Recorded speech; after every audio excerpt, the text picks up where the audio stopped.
Love it, Thumper.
Uniting the races with truth instead of dividing them with lies. We're also rebuilding the family by rebuilding the man. I'm Jesse Lee Peterson. Good morning.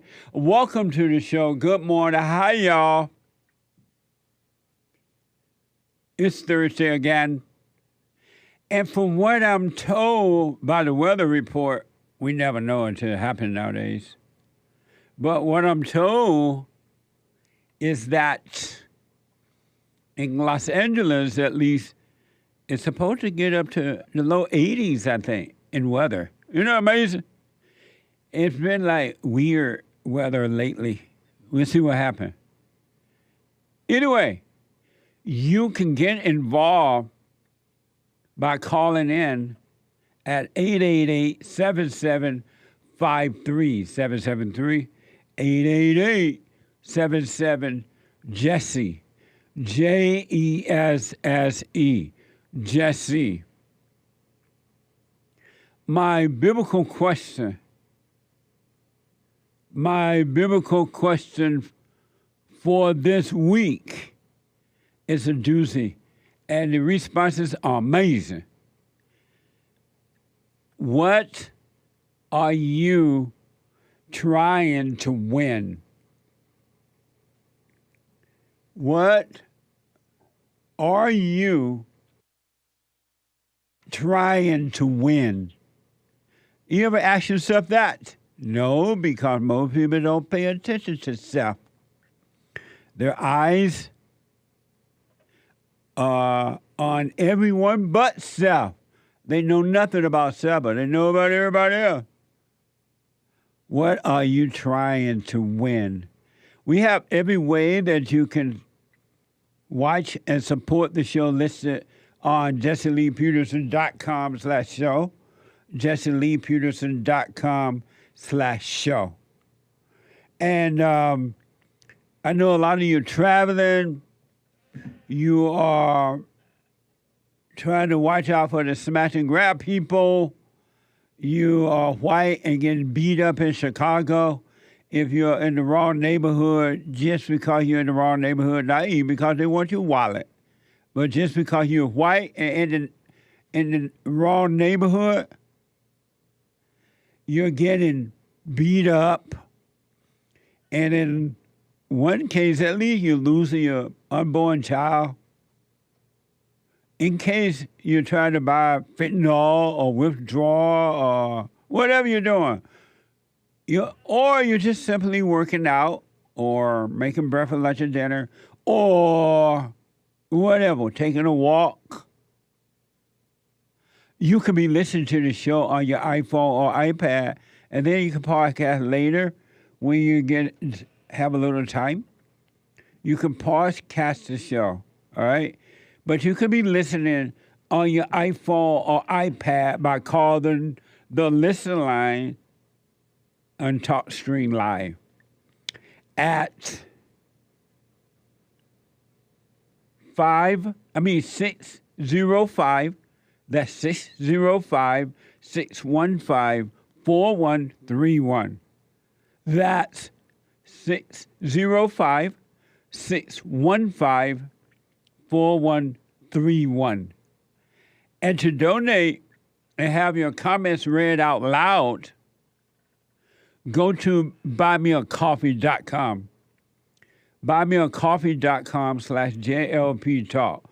Buymeacoffee.com/JLP Talk or JLP Cash App. JLP Cash App or Bond JLP Cash App. Bond JLP Cash App or rebuildingtheman.com. You can donate there. All right? Believe it or not, it's Thursday again. My, how time goes by. Baba Thumper. It goes by like 90 going north. It's crazy. But I understand. I really do.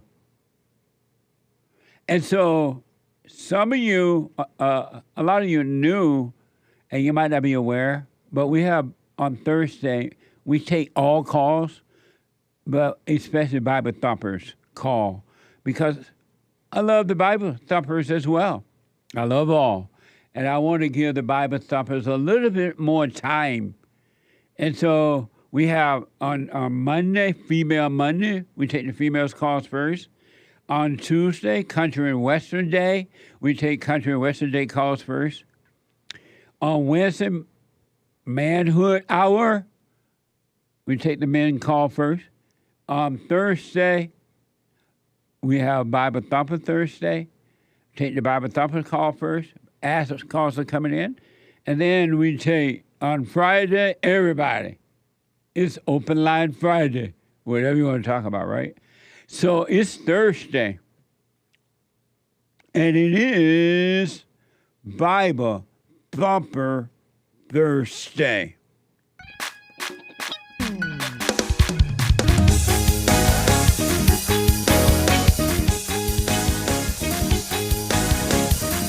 It's a scene you don't expect to see at a Sunday church service, a fight in the pulpit. It's a disgrace. Whosoever therefore... Let me hear you speak in tongue. And I read the Bible cover to cover. Very, very close to my mom. A real mama's boy. You will emerge from that as an atheist.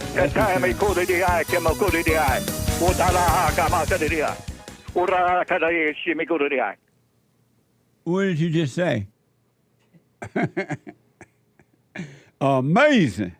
Bible Thumper Thursday, 888-7753. 773-888-77 Jesse.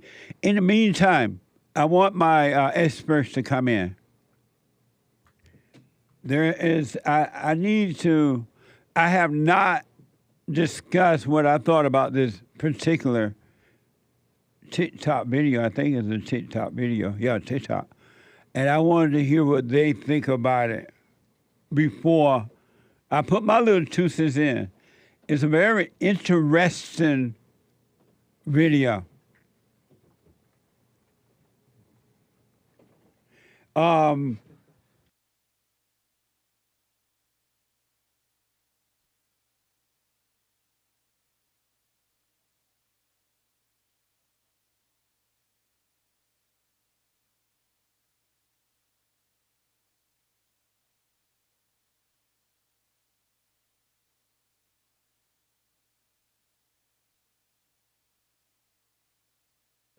All right.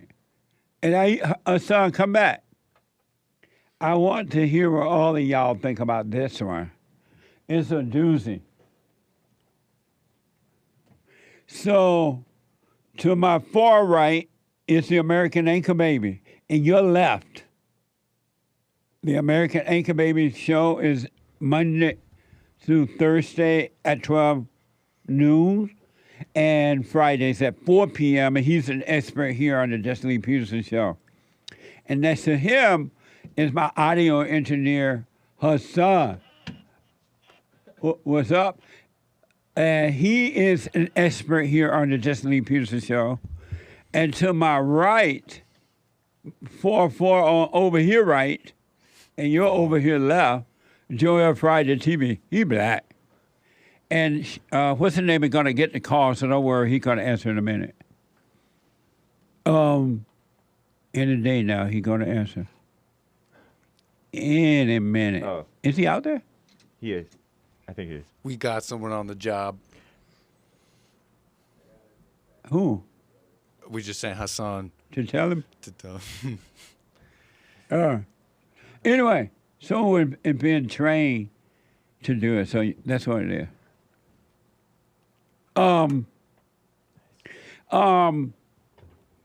So Joel Friday TV, Monday through Thursday at 11 a.m. Pacific time. Mending relationships. That's the motto of the show? I guess so. I guess it is Nice. now. It's becoming that. No, not the Send model, but Joel's way. I hear him do it a lot. We talk about Jesus and relationship. There you go. Huh? So there we go. But he deal with other issues as well. And also an expert here. And to his 4-4 right All right. is Hake of the HakeReport.com. The guy with the good hair. And Hake is here Monday through Friday from 9 to 11 a.m. Pacific time, just before Joel Friday TV. And Hake is on fire at 11 a.m. and also an expert here. So I wanted my experts to respond to this. I want to hear what y'all think about it too, not just the expert, but what do y'all think about it as well? So this is about a shopping cart question. Do you know about the shopping cart question a little bit?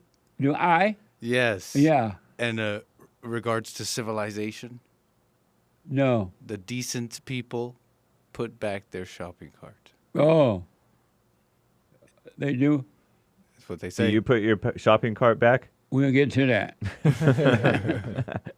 So apparently this woman on TikTok made a video about her shopping cart situation.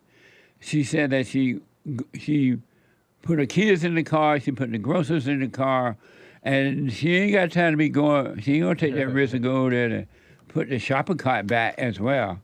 And apparently some people don't like it. It's causing uproar on TikTok at least. This is from, here is that soundbite. This is from today. A quote-unquote mom caused a TikTok scandal by saying she doesn't always return her shopping cart at the grocery store in a viral video. Watch this.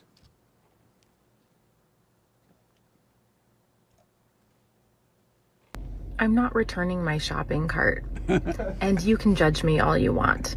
I'm not getting my groceries into my car, getting my children into the car, and then leaving them in the car to go return the cart. So if you're going to give me a dirty look, back off.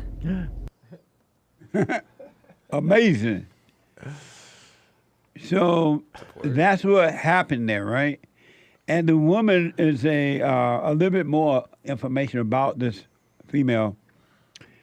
The woman in the video is a clinical and forensic psychologist, Dr. Leslie Dobson. Is that right, Nick? Correct, yeah. Leslie Dobson.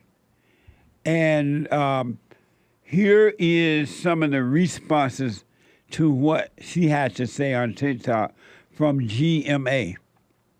Now to a grocery cart controversy gaining a lot of traction online. A video posted by a woman who unapologetically says she never returns her shopping cart is sparking quite a debate about whether you should always corral that cart. Eva Pilgrim is here with more on that. Her excuse, though, is interesting. It's worth a listen in Let the me debate. just tell you, this has caused all kinds of fights Yes. in the back office this morning. This social media video making many people really think, is it our social responsibility to return the cart at the store? And what do you do when you have your kids in tow? What do you leave? The kids or the cart? The video getting nearly 12 million views. I'm not getting my groceries into my car, getting my children into the car, and then leaving them in the car to go return the cart. The mom of two says she first heard the debate on the radio and based off conversations she's had in her field, says she made this video with the intent to raise awareness of moms and children being unaware of their surroundings. I wanted to make the video to empower people to say, trust your instinct. It's okay if you don't feel safe to not return your shopping cart. Thousands reacting online. The reactions on both sides of the aisle split. Some saying not returning a cart is rude. Others agreeing with Dobson, saying they wouldn't leave their kids in the car alone either. People who don't return their shopping cart are benefiting from everybody else doing the nice thing, which is returning their cart. Because if nobody returned their carts, then it would be chaos. So I think that's also why this resonates. Is sort of like, I'm doing the nice thing and you're not sort of doing your part. People didn't watch the whole thing, but now it's turned into such an important conversation. And I'm so happy that people are talking about this. Amazing. What a mess. What a mess. Hassan, do you ever return your cart? It's a great question. I absolutely do, and I think it's degenerate for people to do that. I mean, you can't live in a lawless society. You know, first it's shopping carts, next it's, God knows what. So you gotta... And you return it to where? Well, I mean, you gotta be really lazy because they have those things that are... you don't have to return it back to the store. They have those things, like halfway where you can, where they, you know what I'm talking about? Like they're close to where they're in the parking lot. They The take up a corrals. parking spot. Yeah, okay. They have corrals at the end of a lot of the lots. Yeah, so just make it Rows. to one of the posts. You don't got to go all the way back to the store. I can understand that, but you got to at least make it to one of the zones. Amazing. And how about you, Anchor Baby? Do you return your cart? Yes, I return my card. I do not. I've not gone Joker mode yet, and want to see civilization burn. And that's not even a dig on Joel. Great episodes on the Dark Knight. But I don't want to see the world burn. I'm putting back my shopping cart. And so do you take it all the way to the store or to the little aisle thing that Hassan mentioned? Wherever they need me to put it. But yeah, You put it usually there. the corral. Right.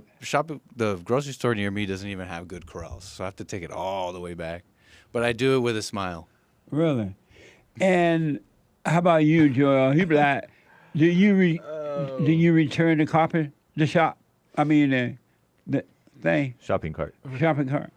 First thing I have to say is it's kind of insane that the world outside of us reporting on it and saying that this is what the world is debating about. I know. There's more important things to talk about. But I mean, sometimes I do, sometimes I don't. But I never even really have for one, when you leave the grocery store, when you're supposed to put your the basket back there and take the bags out the grocery cart and then walk them to the car. That's what I always did. Whoa. That's true. You take it to the aisle thing first? Like when I'm leaving the grocery store, I don't take the cart to the car. I take my groceries out the cart from the door and walk to the car. Really? Why are you still in the store? Because it's just me at the groceries. No, when he's it's not just outside the door. Right where outside. where the cart goes. Oh. Because I don't have that many. I don't have a wife and kids, so I don't have like a bunch of groceries to carry back to the car. I just take the few that I need and then carry those to the car. Totally logical conclusion. You do I've the done same the thing? same. Yeah. Wow. I've done the same. What? Wow, what? It depends on the amount of groceries you have. If I can carry it in two hands, I just put the cart back and walk back without having to do a second trip. It's just efficiency. If I'm just getting a couple of things, I don't even get a cart. But if I have a cart, I'm getting a bunch of stuff. Oh, okay, but no, I'm not walking. See, that's the thing. I'm not walking around the store with carrying things. Even if it's a few things, I'm pushing it in a cart. You don't have a basket? You don't just get a basket? Like a little basket. Sometimes if it's a quick, but hey. We're going 3 items already? No, I'm not carrying. I'm not carrying them around like this, walking around the store like this. I'm not doing it. Do you return the cart? Always. Oh. Yes. And if I have a cart, I'm taking it to my car. So what? If I have a cart, I'm taking it to my car. If you have a cart, you're taking it to your car. Yeah, I don't. Not outside the It never door. even occurred to me this. It's kind of brilliant, although it seems sort of unwieldy because you have to lift it out and then you have to push the cart where it goes and you have to carry your stuff and then you have to fiddle for your keys and good job, guys. I do a lot of fiddling. That's true. It's a mess. And so you do return every time. Yeah, every time. And why? Because I'm white. I was raised right. That's a good point. I was raised right. I can almost remember, although it might just be my imagination, being excited. Running away with me. Being excited, pushing the cart back for my mom when I would go grocery shopping. Oh, yeah. She would take me grocery shopping. I would return the cart by myself. Or I could picture being excited to do that as a Me kid. too. I can see that. I can see what she means though, like what the lady means about not wanting to do. It's a little dramatic, but I can see what she means because it's so crazy nowadays that she could be taking her cart back to the thing and then somebody hop in her car. But can't she lock it? But then her kids can't are lock in there. babies in a car. The kids are in there. So especially Child this locks, lady, too. she's probably like, I'd never lock the car with the kids inside. But she's not gonna be gone for that long. That thing is right over there. No, you guys are Yeah. missing it. She should take her kids with her to return the cart to teach them to return the cart, and they're all together. But they don't what if they're go babies, get though? into the car. What if they're babies? The oldest has to push the stroller for the baby. But what if they're toddlers? They're all toddlers. They can walk. They can crawl. They can crawl. They can sit in the because some of them can sit in the cart. So she pushes the cart with them in it, and then they and then she carries them all back. And she has her 2A on her. I see how to a For Second Amendment. I see how you're supposed to, like James said, put the card away. But if you don't put the card away, I don't even see how that's that big of a deal to me. Is it wrong? Is it wrong not to put the cart away? In her situation, I think it's like put But it right next to the spot. How about in what spot? By her car? Yeah. In the way of another spot, though. But in the way of another car, he No, said. I usually like make it fit between the lanes. He ain't gonna do all that. But I think she's probably trying to do a little something. I don't think that she just like. She's thinking about her babies. Is it wrong not to put the cart back? Yeah. Although. How about if you have no kids with you at all? Definitely. And you have a basket full of groceries. You go to your car, you put the groceries in, and just leave the car there and keep it going. Only if they're is like that raw. Not if they're sketchy people, but otherwise, it's wrong. I think it's just if there's sketchy people around, then just leave fast as you can. But how about there are no sketchy people? Is it wrong to not to put the cart back? Yeah, it's wrong. And why is it wrong? Because it's selfish. It gets in the way of other cars, and you're making prices for us go higher because they have to hire employees to go and get those carts, round them all up, which they're doing it anyway. But they have a whole machine for it. Sorry. They have what? They have like a whole little cart thing for it now. Those Right. Are like three. Those are like what? $6,000. How you know? I like. Is it wrong, Joel? Let's say there's no kids at all. Is it wrong not to return the cart? I don't think that is wrong. I think it's a little maybe a little lazy, but I don't think it's wrong. Why lazy? I mean, just because if you can bring it back, then it's it's more convenient for others and the workers to just put it back. But I mean, I don't think it's wrong. But just lazy? Just a little lazy. If you can do it and there's nobody there, you ain't threatening for your life, then you just walk it over there and just put it over there. Is it wrong, Hassan, not to put it back if you have no kids or anyone? Hassan never put it back, so. No. Is that true? I always put it back. It is wrong, and it's wrong not to put it back. It's wrong not to put it back. Why? And honestly, because it just shows a lot about you as a person. But here's the thing: I don't judge anyone for it, but I don't want people judging me when sometimes I'll put Sandy in the cart while I'm shopping. And people really don't like that, I've noticed. And people really give me a lot of looks on that. Yeah, that's normal. Not to like. Because right. People don't always bag their fruits. People are putting their kids in the cart. But anyway, the point is. But the kid ain't a dog. The kid is dirtier. And it's made for the kid. It's made for the kid to go in the cart. The kid is doing way grosser things. But the point is. Allegedly. Can you imagine walking around a grocery store with a dog in the car? Oh, God. Well, sometimes he just likes to get there. But he just like he knows that this is a shopping cart. I want to get in and ride. He does like to ride, but it is wrong. It is wrong, but... Why? Go ahead. Finish your point. Because it's just, like I said, it shows a lot about the person. And, it's... Which is show more? The person carried the dog in the car? That's true. That's why I said, whatever. I think it's wrong, but I'm not judging as long as people stop giving me dirty looks with Sandy. We can both be wrong together. Let's make it a social agreement. I'm judging him anyway because he doesn't always pick up the poop from his dog.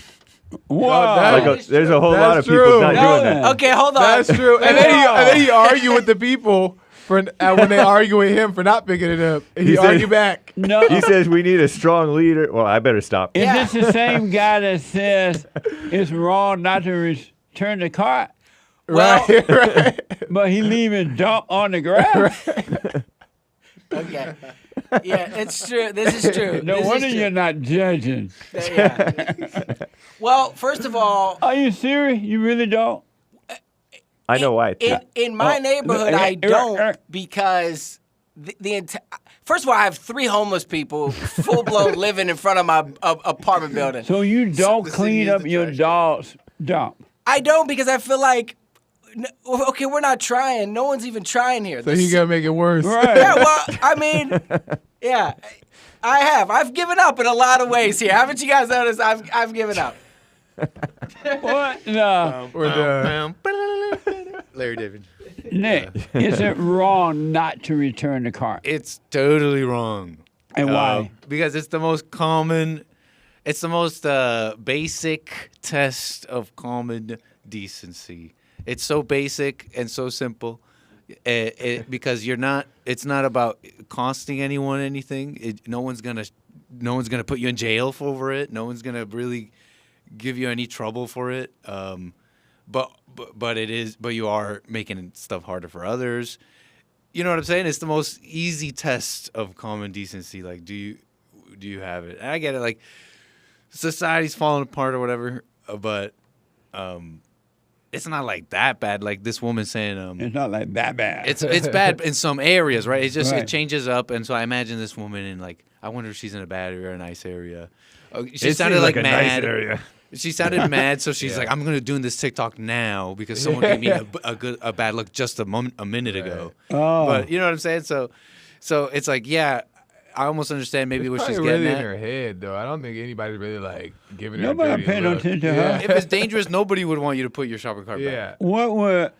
And why did she put this up anyway? Because no one For knows attention. her. Yeah, no one cares. No one cares. She brought the attention to herself. Yeah. No, but I bet you That's no what one she's reveling in too. her. She's like, "Oh, I'm so happy that we've got back to this Yeah. important discussion," but and nobody yell at her, "Hey, put your cart back." Right. she's all ego. Yeah, Yeah. I agree. So in closing, I don't think it's wrong to not put your cart back. Yeah, I don't think it's wrong. Not at all. Yeah. And I never put my back. Maybe once every blue moon, if I'm right next to that little owl thing, I'll push it back because I don't want it to hit my car or something. Yeah. But thought so. I don't. It depends And how the packed the. And the reason I don't think it's wrong because the store hire bus boys to go out there and get those carts. They get paid to do that. To get them in the corrals. Yeah, they But get if you them leave them out, and they bring them roll- back into the store. You're making. that's people like you are why the prices are going up. No, they're gonna run the prices up anyway. Base James. See, these carts are rolling into people's cars and causing damage But still, the clerks. because you don't want to put it They're back in the way. corral. People. The, It's like you a don't have to perfect, take it all the way back. perfect parking spot, and you're leaving it in the way. But the cart boy is supposed to go right out there and get them. That's their job. You know the It's cart a- not boys are that Gen fast. Z I now. used to be a cart boy. I know, but the cart boys are Gen Z now. They're not doing that. They're lazy. That's the problem. I used to be when I worked at a market. My first job in LA was at a supermarket. My first job at the supermarket was cart boy, and we had to always watch and make sure the carts are out there and bring them back in so the customer could have them available to them. They have plenty of carts, So, and then not plenty of parking spaces, and you're leaving it in the way. Well, when I moved out here, they had cars and they had parking places. Right. Jesse is kind of making me feel like And they had cars. he is kind of making me feel like we got a And they break. get paid to do that. That's what they get paid for back in a moment. That are amazing. Highly recommend you get them. 7 guaranteed steps to spiritual, family, and financial success guide. Even if you're not starting a business, but you have a job or you're on welfare, it can help you if you do. Be doers of the word, all right? From rage to responsibility. From rage. That's what I write about in the first chapter, especially how I overcame. Scam. How the black leadership exploits black Americans. They're using them, and blacks are too willing to be used. And then my last book, The Antidote, Healing America from the Poison of Hate, Blame, and Victimhood. They are all amazing books, and they are helpful. Go to rebuildingtheman.com if you want an autographed copy, or call 800-411-2663.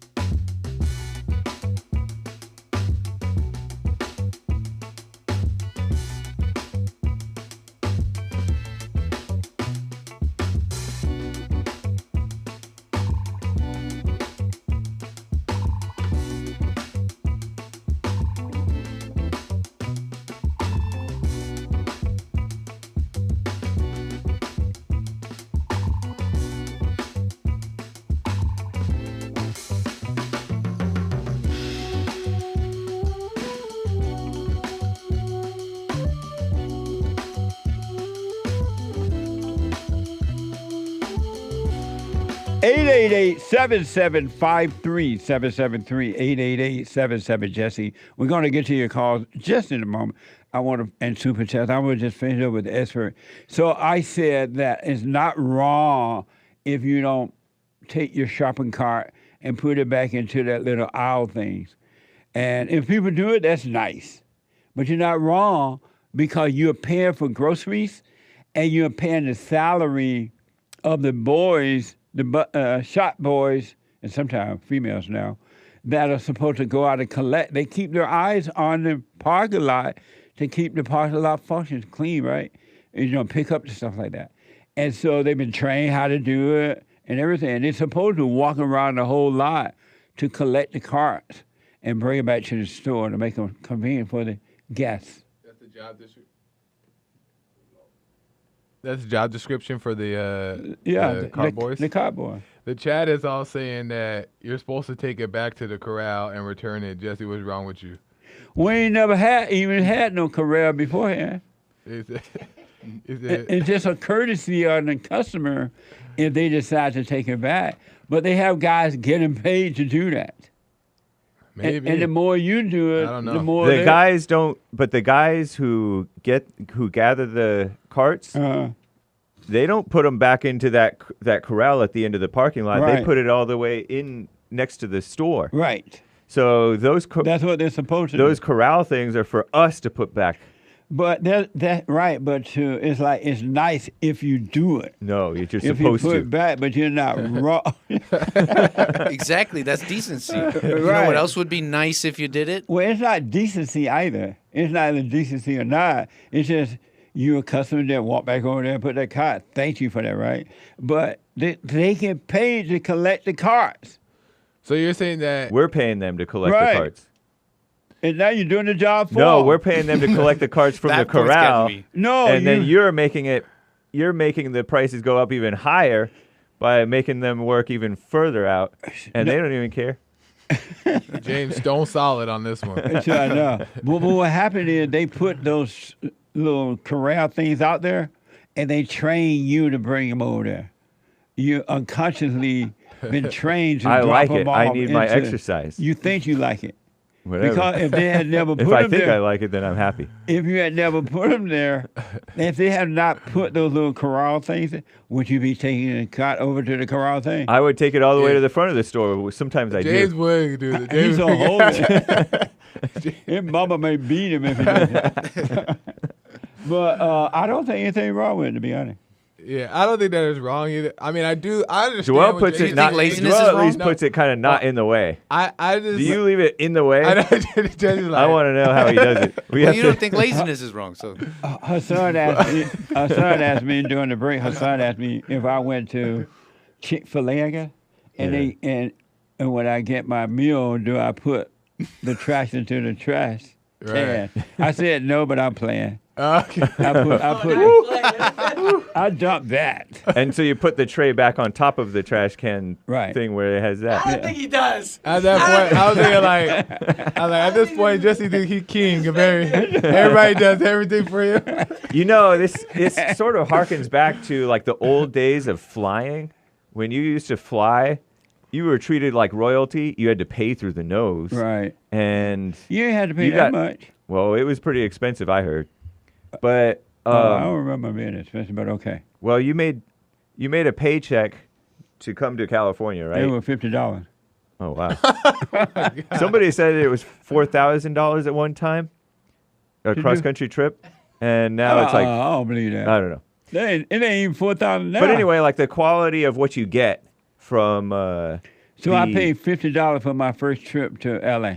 Nice. What you get Southwest on a plane trip, you used to get a meal if it was a long enough flight. Right. You would get all kinds of good treatment. And now it's ghetto and there's riffraff. It may be less expensive, more efficient, but they're like cutting corners and then the customers are cutting corners. What they have to and do with everything. the shopping content? I'm just talking about how the quality of services has kind of declined and the quality of the people, the clientele. But what you don't know, it make them workers lazy when you put the cost back. But here's the thing, though, is that I can understand what Hake is saying Laziness too, is not but wrong. I also don't think it's wrong either because I think it should be based off of like what the if it's convenient to leave it there for whatever reason. Say you got a lot of bags, you're in a rush, then boom. But if you ain't got nothing to do and it ain't dangerous, then it is a little lazy not to walk it back over. If you can, you should. Once in a while, Will. There you go. See, that's common decency. But because the only way I would do it then, my car is right next to the thing. But if my car is away from the thing, yeah, I ain't going. Never mind. Isn't it kind of fun to push the cart though, when it's all empty and like no, because you get stuck. You don't push it really fast. And then you walk, and then you're free of the cart, and then you walk, and you feel so free walking back to your car because you have nothing in your hands. No, because that cart thing, we be trying to push it, it gets stuck. Oh no! See, you have a ghetto carts. No. No. They have electronics on it now, so homeless people don't steal them. So Right. they lock up. Yeah, they do. Yeah. And then so now you're wrestling with this cart thing. I'm like, forget Especially it. at Rite Aid. The bearings, the wheels, it's the cart racket, man.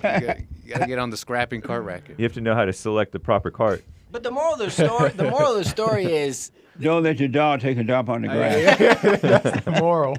Well, that's nature. That goes back into the ground. You know what I mean? All these reasons. On somebody else's ground. Yeah, that's fertile. That's Usually it's on the sidewalk. That's God. But I'll tell you this. That's God. The moral of the story is this woman, this is going to show up in other ways in her life. And, you know, you can't get involved with people like this because you never know what else is going to show up in the relationship or in the life that like this. I knew someone that did that, and it was a red flag. They did what? There was a girl that I was dealing with, and she just left the cart there, and I forever judged her for it. I said, you know, I would bring it back up. I say, see, this is just like that time you left the cart. You know, I knew the type of person you were. So how you gonna judge her for leaving the cart when you don't even clean up your dog stuff on somebody else's like grass? I said, that's It's not even on the grass. Dog stuff is on the sidewalk apples and nowadays. oranges. It's where people walk. It's on the sidewalk. Yeah. No. Wait. No. He does it on the grass, and it goes nice. back into the earth. So you don't let your dog poop on the sidewalk. Not before someone's shoes. He's never done it. He's never done it on the sidewalk. grass. Oh, good for you. Okay, I'm judging him a little bit less than I'm judging the rest of my neighbors. He only does it on the grass. But it's also like these food delivery people, like Postmates or Uber Eats or whatever. You see these people trying to get into apartment buildings. They're like stressed out to bring the food up. You can't just come down. They got the food for you. They drove all the way. You want them to physically bring it straight to your door? Come downstairs. Yeah, that one I'm like, bring it to my door. No. Let me tell you. Because that's your job, too. Well, that's true. And I if you don't wanna tip. I Okay, tip let me- never, but okay, well, that makes sense. Let me do this. Let me end the I car know. thing. you got to come down. Because of time. Just come down. Let me see what Mark from Nevada has to say. Is it Nevada or Nevada? Nevada. Nevada has to say. But some people say Nevada. That's because they're hoity-toity New Yorkers. What do you say, Joel? Nevada or Nevada? You don't want to know what I say. No, Nevada.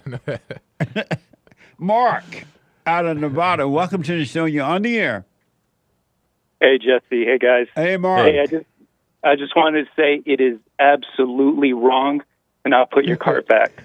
And why is it wrong? Because it's about organizational skills. As a society, we should try our best to be organized. Why? And, because it just helps with the movement of society, just like traffic lights, four-way stops. But what does putting a shopping cart back and when you have employees who are getting paid buku money, by the way, I don't believe who are I don't getting believe that paid that's to go out there and collect those carts. I don't believe that's their only responsibility. Right. That's The other part of their- responsibility is to help with the grocery bag too. Like Yeah, they in do that. our society, and now in our society, that's the consumer's responsibility. That's why they have all this self checkout. What's the consumer responsibility? Well, it's not just a consumer. It's just people as a whole should try to.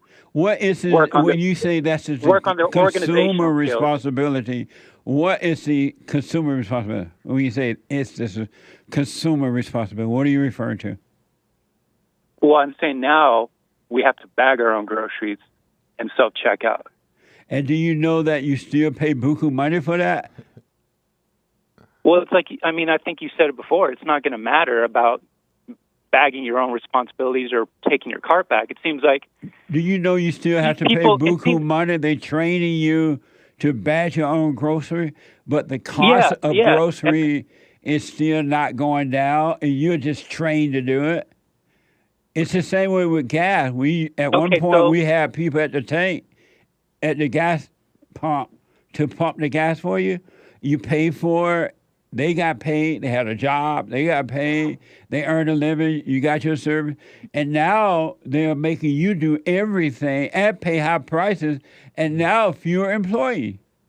And y'all falling for it thinking you're doing a service. I think putting your cart back in a parking lot is part of being with the rest of the shoppers. Like, hey, I'm considerate.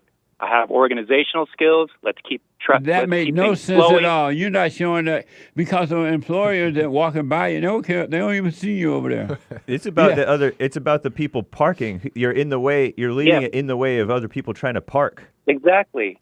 Or you'll come out. What about, Jesse, if you come out of the grocery store and you got a shopping cart banged up against your driver's door?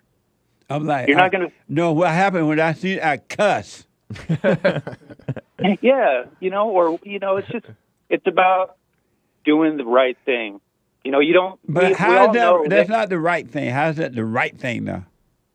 Because the right thing is, like if you're gonna leave your thing there, don't leave it up against somebody's car. Don't leave it up next to Joel's car. By accident. But it happens by doesn't accident. happen by accident if you leave it there. It could roll into another car. It happens all the time. Not if you make sure it's not. How do you do that? You put a rock by the wheel? Yeah, you put it right there, even on that line.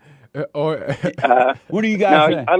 Or you put the wheel in front of the brick where you park, so that it can't go forward and back. Sure. Okay. So you do all that effort. You do all that effort, but you don't do the effort to just put it in the corral. That's where it goes. That's where it goes. It's like you go to a cafe. This is why we need segregation. It's like exactly. Caller is Mark white. is white. Mark, are you white? I'm Hispanic. He's white Hispanic. He sounds white Hispanic. You work for a store? Yeah. No, sir. I have my. okay. I work for myself. It's like going to a restaurant and having your meal, paying for your meal, having your meal, the waiter pay it, bring it over to you, and then at the end of the meal, she wants you to go back there and wash your dishes. No, but you know what I do when I'm in a restaurant? Pick up the dishes. That's where we're and headed. take them back there and wash them. I'll tell you what I. Yes. I'll tell you what I do when I'm in a restaurant. Hold on, Mark. Let me get this comment from Nick. Go ahead, Nick. You about to say? Mike. Your mic. You're not on the mic, Nick. I'm solid. I feel solid on the shopping cart thing. I put it back, but I don't know. Y'all being trained and don't know. Simping for the grocery store thing is making me think a little. It's not for the grocery store. It's consideration for other people trying to park. That I will not let go of. Yeah, I can understand that too, though. It's selfish. Amazing. Jesse, when you go to a restaurant, you keep your area where you eat nice and organized, and then when the lady comes by to pick it up, do you place your utensils across the plate to let her know that you're done, and that way she can pick it all up at the same time? I didn't even know that scattered existed. everywhere. I stack my stuff together. To Hake for that. Yeah, exactly. I stack my stuff together so it's easy to grab. I wipe off the crumbs from the table. I make it so that it's pretty nice. Is this Hake's brother? And it's not just for the waiter. Alpha. It's not just for the waiter because sometimes they can't clear the thing. It's cleaner for the next person. After you clean up for them, you still leave a tip. Of course. After all that cleaning. Well, it's not that much cleaning. And if they ask you to go back there and wash your dish, you're going back there and wash it. If I get a discount. Or it might be fun. So this is how we know. This is how we'll know if. Because I agree, and Hake is rock solid on this. But this is how we know if he's going too far. When you go to like a regular place and you buy like a donut, and they turn the iPad around and ask for a tip, do you still give a tip? No. Oh, okay. Usually not. Usually not. We're in the Usually clear. not. No, that's ridiculous. Yeah. That means sometimes. Sometimes I might. If I'm like a regular and they sometimes give me a little extra or whatever. Uh-oh. See that? He That makes does. perfect sense. I even You tip being like a tra- Subway if I go regularly. Because they treat you nice. If you're going there regularly, you Yeah. got to understand rapport. You got to understand food places. When you get a good rapport with a food place, it's just like they give you stuff. Like, it's just awesome. And everyone who's ever worked in the food industry, in the service industry, they tip well. And so I just follow their lead by tipping well. Nice. So if I go to Alpha. a place a lot, yeah, for sure. Okay, it's beta. I didn't realize but how- it's, I but it's realized beta how- for What's society. beta? You called me beta for whatever reason. And I said alpha. Putting the plates. And I'm like, okay, but it's beta, but it's beta for the good of society. How's cleaning your table and your dishes at the table and helping society? Making everybody's life a little bit nicer. Those people don't even pay attention to that. It's organizational skills, Jesse. That's all it is. Just practicing Being civilized. common, everyday organizational skills. But so the store put those little things out there and make you go and take your cart there, and now you think you're being organized? It's fun. Jesse, do you use your blinker? My what? Signal. Your blinker when you change lanes? No. Yeah, I didn't think so. Jesse lives by different rules See, out here. we need the blacks to have their area so they can have it however they want. That's why I'm moving to Louisiana so I can live in the There you white go. area and learn how to be white. There you go. Mark, thank you, man. I got to run. I Yes, sir. appreciate you. Love you guys. Bye. You too, buddy. Thank you. Last word.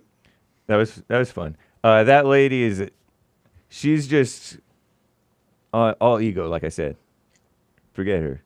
But she does bring a valid point because there's a lot of crime and danger nowadays. So I understand like the lady's predicament. That woman ain't making no point. That woman's stupid. But I understand. That's what you think. Yeah. Last word. I guess I didn't realize how uninformed these things are important. Uninformed I am, uneducated. Me too. In fact, I ain't know Hate would clean it off the I table, know, yeah. putting his fork and everything. Well, You anyway. stack your glasses. Whoa. Last word. Yeah, That's it. that's it. Hassan, last word. Yeah, just if you're dealing with someone that does this, just make sure that. Someone that tearing the dog around in the carpet. No. I'm just saying. Okay. Or Just someone that let the dog fellas, dump. fellas out there, if you're dealing with a girl and she does this, she leaves the cart. All I'm saying is it's gonna show up in other things. So you gotta make sure it's worth it. I'm not saying I'm not saying end it, but just be prepared. Last word, Anchor Baby. I've driven behind Jesse. I've seen the blinker on. At least once. Yeah, I'm just Every once in a least while. once. Every once in a while. I'm joking. I do use my blinker. I've always used them. Last word. I was just joking about that. Amazing. Last word. You're making the shopping cart ain't no big deal. And there's nothing. It's neither wrong or right. If you want to put them over there, fine. But if you don't, fine. Just you're right. I wouldn't put it where I would let them hit someone's car. I'll be careful with that. But this shopping cart thing, you're being played. The employees get paid to do that, and when you do their job for them, they're not going out there and getting their car. They're going to look out the window and you carry them.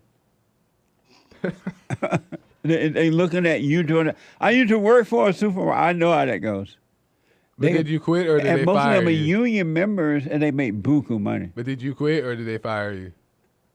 I quit. Oh, I went okay. to another job that pays more money. I'm nice. kind of climbing the ladder of jobs. Because I was saying, if they fired them, we would have known why. That's right. Amazing. My experts, y'all. Thank you guys. Nice. Amazing. Hey, let me hear what a couple of super chatters said about the shopping cart thing. Okay. Super chat. Super chats. Evan from Connecticut bought 3 coffees saying, if we return the carts, then we rob youngsters the opportunity to get off their A and work for a living. Very good point. Absolutely. That's deep. That's the best point all day long. Thank you. Someone bought 5 coffees over this, saying, I was at the grocery store. Satan was having a field day in my imagination. I was putting groceries in my car when I had the most evil thought of taking my own life. And just as the thought came, an old lady approached me and said, let me relieve you of the burden and guilt of not putting back that cart. And I don't know why I burst out laughing. I thanked her for the laugh. And I don't know if this is also a thought, but it felt like God sent the old lady to remind me to lighten up and live life ignoring the thoughts. Thank you, Jesse and the crew. If not for you guys, that would have probably gone over my head. Amazing. Thank you. What the? Donnie Girl's idea. Some places still do it, but when you put the quarter in the cart and got the quarter back, that ended roaming carts. Have you heard of that? No. You put a quarter in to get the cart out, and then you return the cart to get your quarter back. I've never heard of that. Yeah. Well, long as they get your money back. Pastor Chatelet says, I just grab a cart when I am going into the store and put it back where I got it from. Ungovernable. That's right. Amazing. Thank you. Celestial Lord, when I go grocery shopping, I sometimes have to get out of my car to get carts out of my way. Get out of my car to get the carts out of my way? Who goes into someone else's house and not respect the owner's rules? I'm with you, man. Celestial Lord, that's what I'm talking about. No consideration for your fellow Parkers. Monta, that's his name, Monta? Monto, also known as Omid. Monto said, and homeless return the cart to earn quarters. No employees. Wow. What the? Amazing. Nice. Thank you all. That's all for those super chats regarding the cards. Yeah, we'll get to the rest it. of the super chats When later. I come back, your phone calls, straight to your phone calls. Amazing. Back in a moment. Hake coming in with the hate news. Not the fake news, but the hate news. And I'll be back in a moment to your phone calls.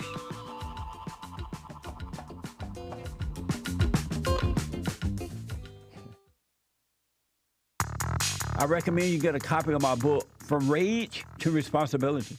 I write about how the spirit of anger was taken away from me 29 years ago. I forgave my mother who tried to turn me away from my father, and I returned to my father, and through him, my father on earth, and through him, I was able to return to God. No man or woman can return to God unless you go through the Son. And men are sons of God. There may be weak, pathetic examples of it, but it's the spiritual order of life. God in Christ, Christ in man, man over woman, and woman over children. So get From Rage to Responsibility. I write about that. Go to my website, rebuildingtheman.com for an autographed copy, or call 800-411-BOND. And donate to my nonprofit, Bond, the Brotherhood Organization of a New Destiny. We are rebuilding the family by rebuilding the man.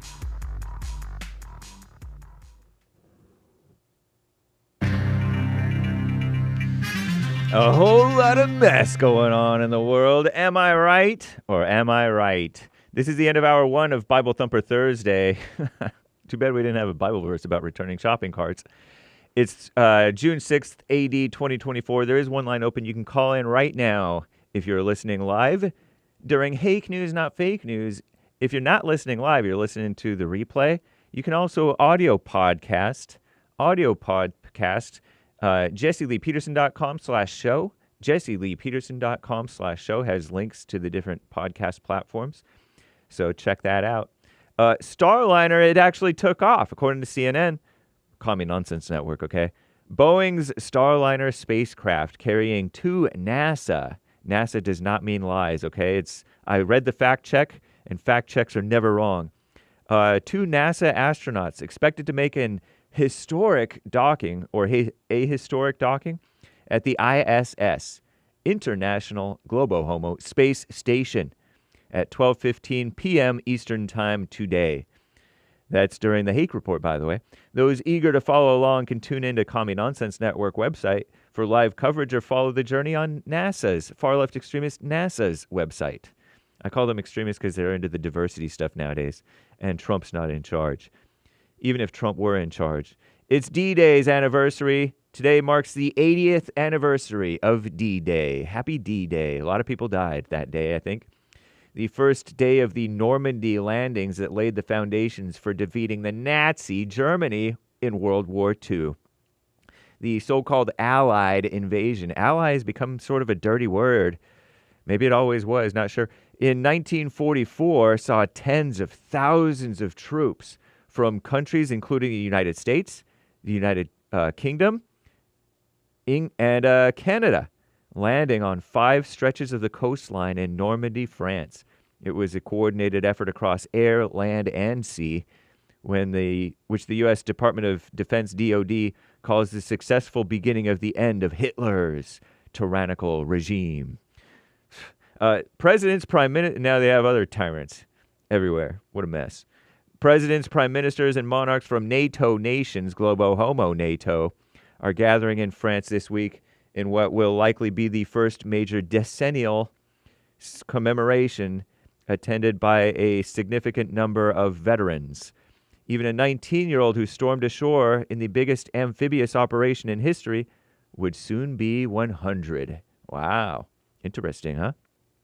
Gaza drama. An Israeli airstrike hit a UN-run school, United Nations, evil UN, run school, though, at a refugee camp in Gaza overnight. That doesn't sound good. Further inflaming tensions in the Middle East. The death toll from the strike has risen to at least 45 dead. So said a spokesman for Gaza's so-called Ministry of Health to Common Nonsense Network. And they may be right, I don't know. The Israeli military confirmed they carried out the airstrike, which they said targeted a Hamas compound operating inside the school. What is Hamas doing? On Wednesday, Israel's Minister of Defense, Yoav Gallant, reiterated the country's military offensive in Gaza would not be halted for any resumption of ceasefire and hostage release talks with Hamas. We are in a process, this is a quote, of continuous engagement to wear down the enemy. Any negotiations with the terrorist organization, Hamas, will only be conducted under fire. So said Yoav Gallant. And Trump, an attack on our greatest president, I think. A Georgia appeals court has halted the election subversion. Isn't that interesting? They're accusing him of, anyway, election subversion conspiracy case against our greatest president, Trump, and several of his co-defendants. A massive victory for the Trump team, seeking to push his legal issues until 2025 if they can't beat them all together. The new order from the Georgia Court of Appeals is the latest indication that a trial at the state level of Georgia election subversion case, give me a break, will not occur before the 2024 presidential election between Trump versus Biden, I guess. The court said the case will be on hold until a panel of judges on whether the rules on whether the Fulton County District Attorney Fani Willis, you know, that black gal with the bad attitude, one of them, should be disqualified. I'm James Hake. Now back to JLP, Hour 2.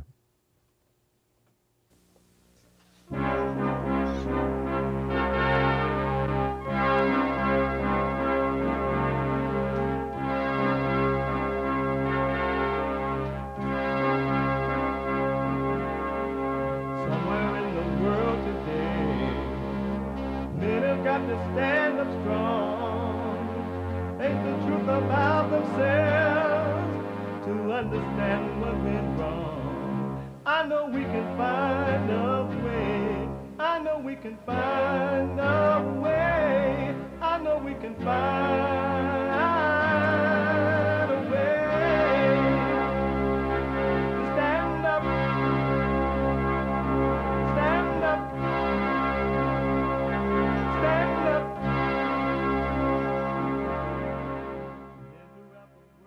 Uniting the races with truth instead of dividing them with lies. We're also rebuilding the family by rebuilding the man. I'm Jesse Lee Peterson. Welcome to the second hour of the show today. You can get involved by calling 88. Is the air conditioner?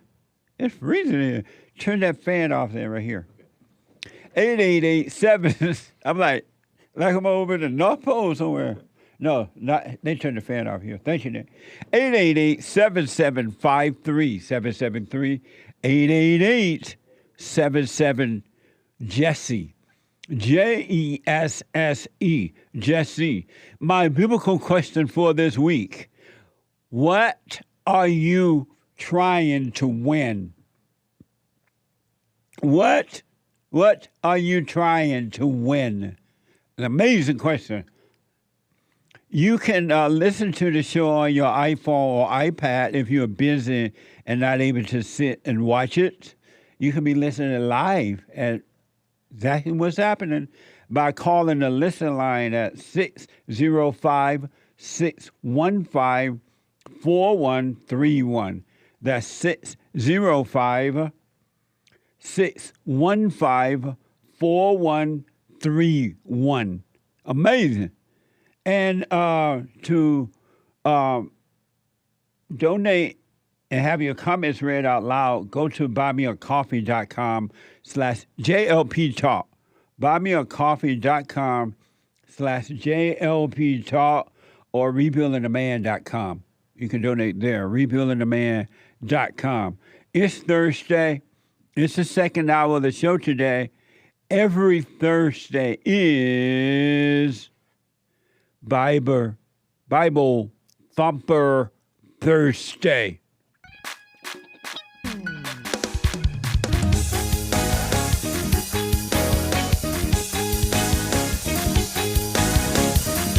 It's a scene you don't expect to see at a Sunday church service, a fight in the pulpit. It's a disgrace.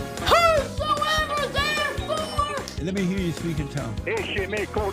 And I read the Bible cover to cover. Very, very close to my mom. A real mama's boy. You will emerge from that as an atheist.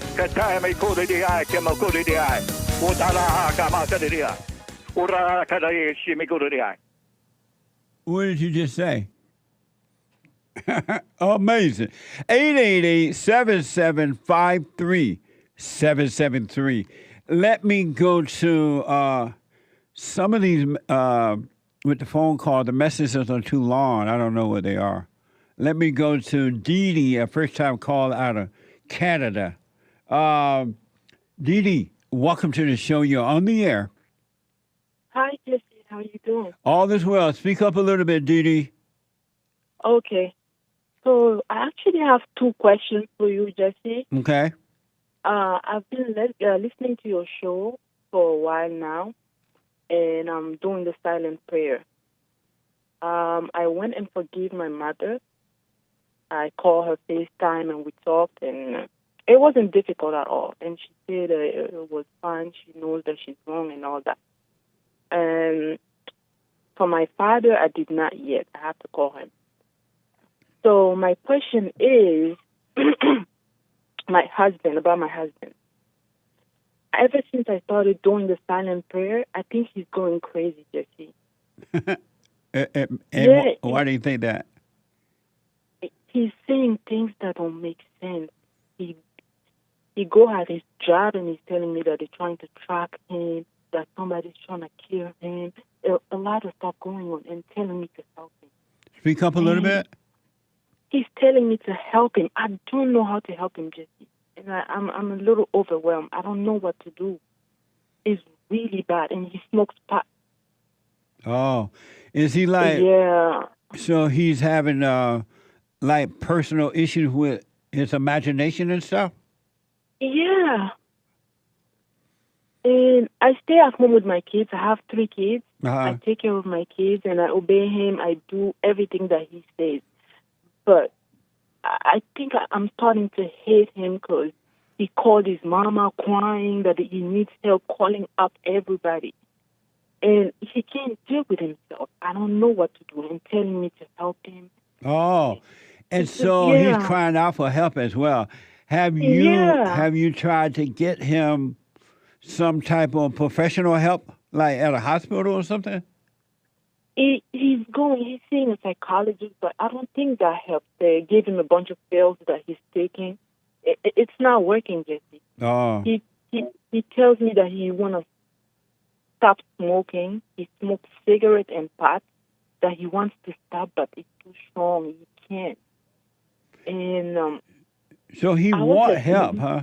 Have you told him, because it's all his issues, unless it's some type of physical medical issues? I don't know. I'm not a doctor in that area, but all his problems are coming from anger. Anger? Yeah, he needs to. You know how you're working on yourself. You forgave your Yeah. mother. You're going to forgive your father. You're doing the silent prayer. He's having the same issues. He's angry, so he's living in his imagination, and he's believing that the thoughts and the feelings that he's having, other than medical issue, I don't know if he had medical issue, right? But No, he doesn't. No. well, he's believing the thoughts, and he's living in his imagination, and he's overreacting to evil, and that's what's driving him crazy. And that's going to cost him his job. And, I take care of the kids and I don't work. And things are going to get hard for us if he doesn't wake up and do the right thing. So have you told him to do the he prayer? He does listen to you. He does listen to you. He agrees with a lot of things that you say, but I think he has a hard time doing the silent prayer. I know he's not doing it because he's still believing in God. Yeah. And he's trying to drive me into it. But don't hate him for it though.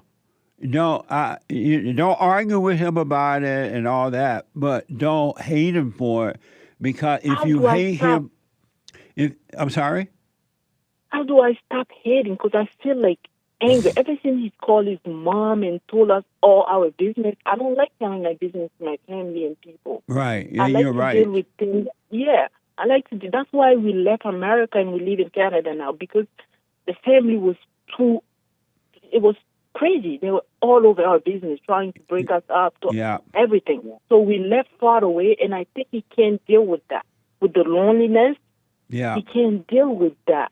He keep calling people, and I know professional help is not the right thing. They will just give you a bunch of pills. I've been there. Yeah. And it's not going to help you. You don't get it. And I say, well, I'll call Jesse and ask, and then maybe we should get a counseling session. Yeah, I'm going to tell you that. Yeah. If he's willing to talk in counseling, have him call the office at 800-411-2663, 800-411-BOND, or go on the website at rebuildingtheman.com and tell him to set up a counseling session. And I can see what we can do to point him back to the right place.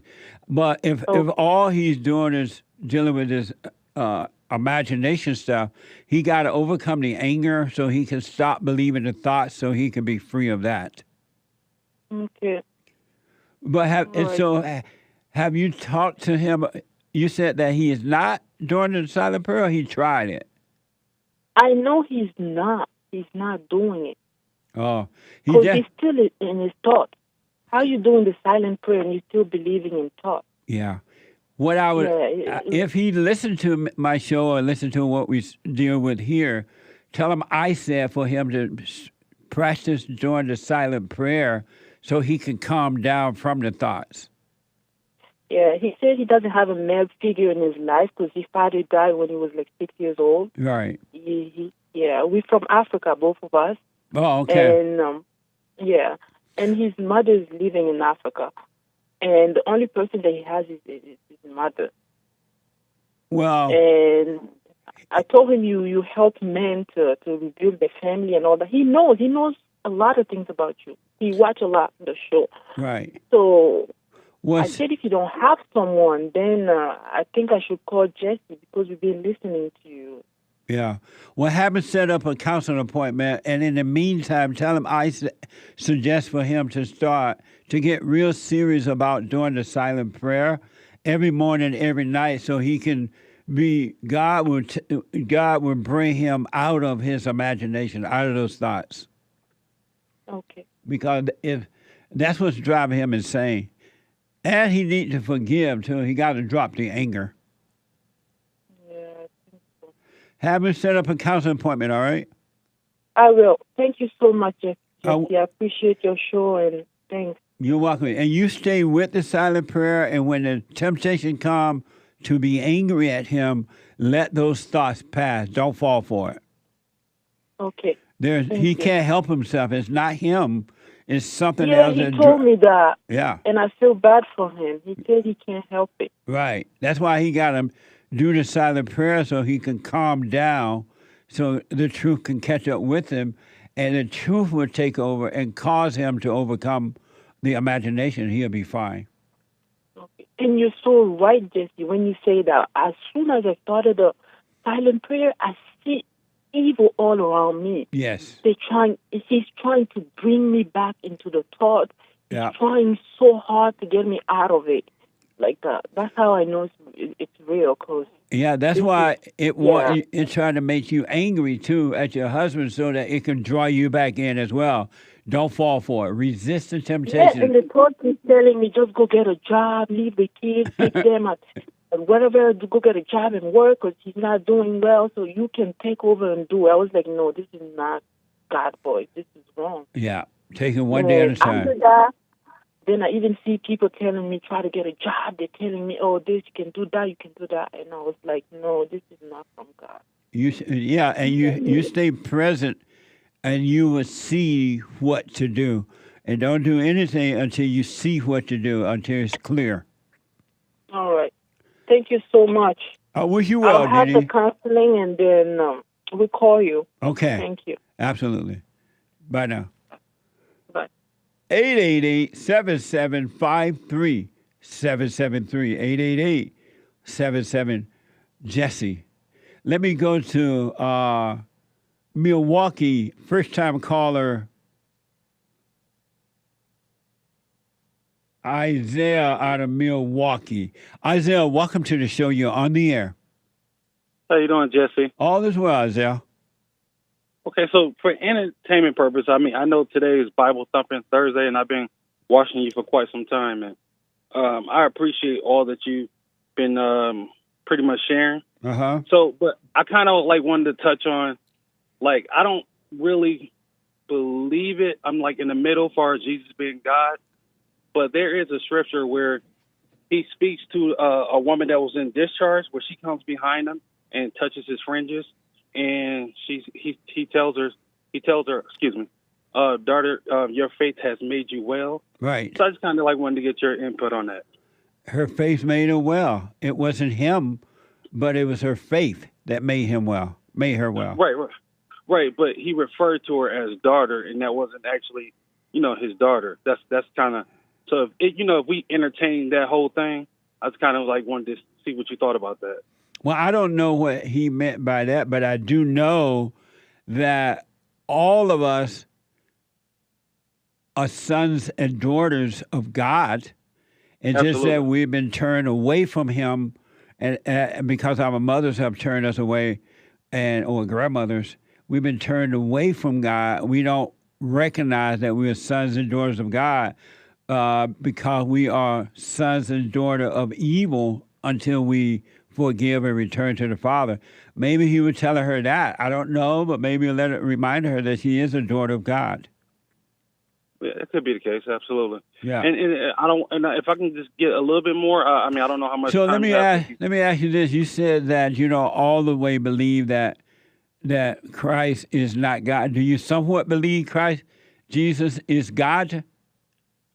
No, I'm actually in the middle because I don't know for sure, and it's like seeing that like I don't have like it wasn't truly revealed to me. I just don't. I'd rather stay in the middle, and because then when you go that route of like just like you're stuck in your ways, like it's kind of hard to turn from it. So I just stay in the middle on that one. And the middle is I don't know if he is or not. That what you're saying? Yes, sir. Oh, okay. Do you believe you have a free will? No, I don't. Oh, you I don't? don't because I know. I mean, you kind of discussed that. I've been watching your show for quite some time now. I would say maybe for about probably a year, probably not even a year. But yeah, and I kind of wanted to touch on another thing that you brought up about the anger, and I've seen it in the scriptures where Adam and Eve, right? When you explain that whole thing, when they had got turned away from God, I noticed that who inherited anger was Cain. Cain had inherited the anger, and I can see the same thing in my house. Like when me and my wife kind of did that, turned our kids away. Just like you said, I'm like it's beautiful. It's like I love that the Lord is working through you, and He like and I can see it now. I can absolutely see it. It's even in the scriptures. Like I missed it when I was reading it on my own. I didn't go through any church. Right. It was like it just came clear to me. So it's like, and I seen it again when I went over Genesis again. I'm gonna make it quick, and I saw how Eve and then Adam, when they got turned away from the Father, Cain had inherited that anger, and it consumed him. So, and then that's when everything happened to Cain. Absolutely. But absolutely. I appreciate you, sir. You're welcome. Have you forgiven your mother? Yes, sir. My mom passed away some time ago, but in 2016. Yeah. And after I forgave her within, Yeah. I realized that because I was having thoughts, like I was angry with her, and I'm like, why am I angry with her? Why am I saying things I never said to her before? Yeah. Within my thoughts, like I was saying, like I was cursing her out in my thoughts, and I'm like, why am I doing this? Like I never did this before. Yeah. I know, right? So I did that, and it was unusual. So it's like it made sense when I had when I saw your show, and I'm like, man, I'm just like, man, the Lord is awesome. So it's like, that was that. Yeah. And how about your father? I went to my dad. I went to my father, and I actually forgave him as you had. I can say you instructed us to do. Right. Because like I was listening to your teaching. Like I've been watching a lot of your videos, even your church services. A lot of the old ones on YouTube. Right. And man, it's amazing. Like without a doubt, it is. And so I went to him and I did that. And I knew that I resented him because because I was closer to my mom. Without a doubt, I was absolutely close to my mom. Yeah. And I knew I resented him because there was a time when I'm gonna try to make it quick, when my mom kind of like spoke when they were playing cards, and she said to my uncles and them that to my dad that you don't spend time with your son, you spend time with your other son more. I don't want to get into the names, but right. And when I was young, I heard that, and that was one point that I recall that when I resented him because of that, because I didn't spend much time with her. Then the other time was when she told me about when she told us about her and my dad cheating on her, and I got very upset about it. And I was very upset, and I believe that was another time where I resented him. Yeah, because your mother was evil for telling you that, and that's why she did it to make you turn against your father. I agree. I see that now. So you're absolutely right. Is your wife? Oh, what did your father say when you went and apologized for resenting him? He didn't understand because my dad is not. I know you said that it's not for them, it's for us, and I can see that. Yeah. That's exactly what Christ said. Yeah. Leave your gift at the altar and go and forgive.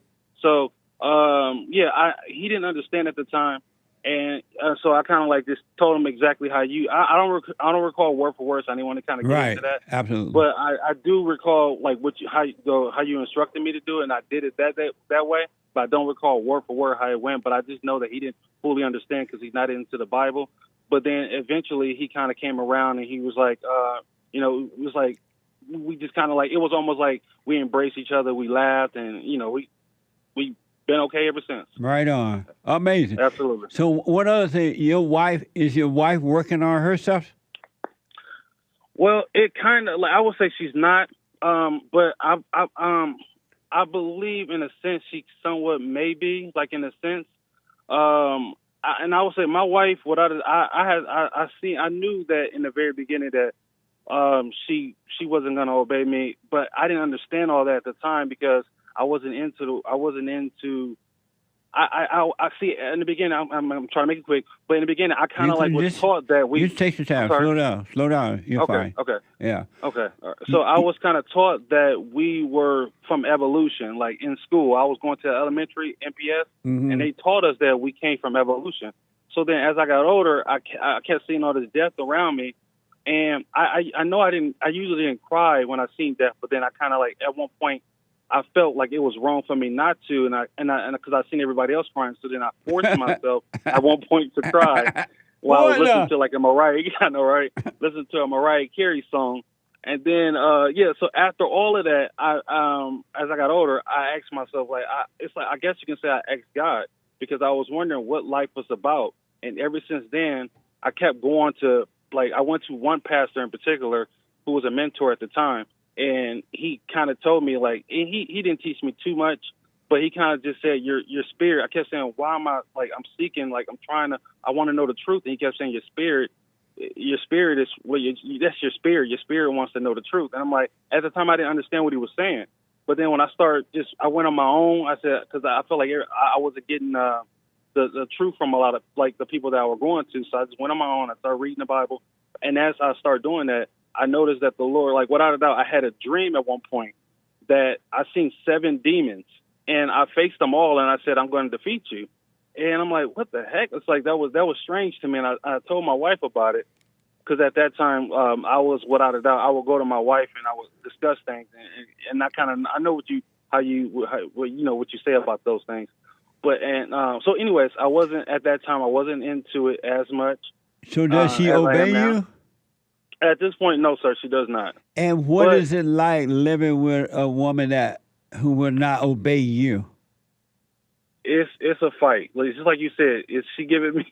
That's my baby, but she giving me hell, without a doubt. You're right. She is giving me absolute hell. And I still love her with all my heart. I love with all the love that God has given me. And how do you know you love her?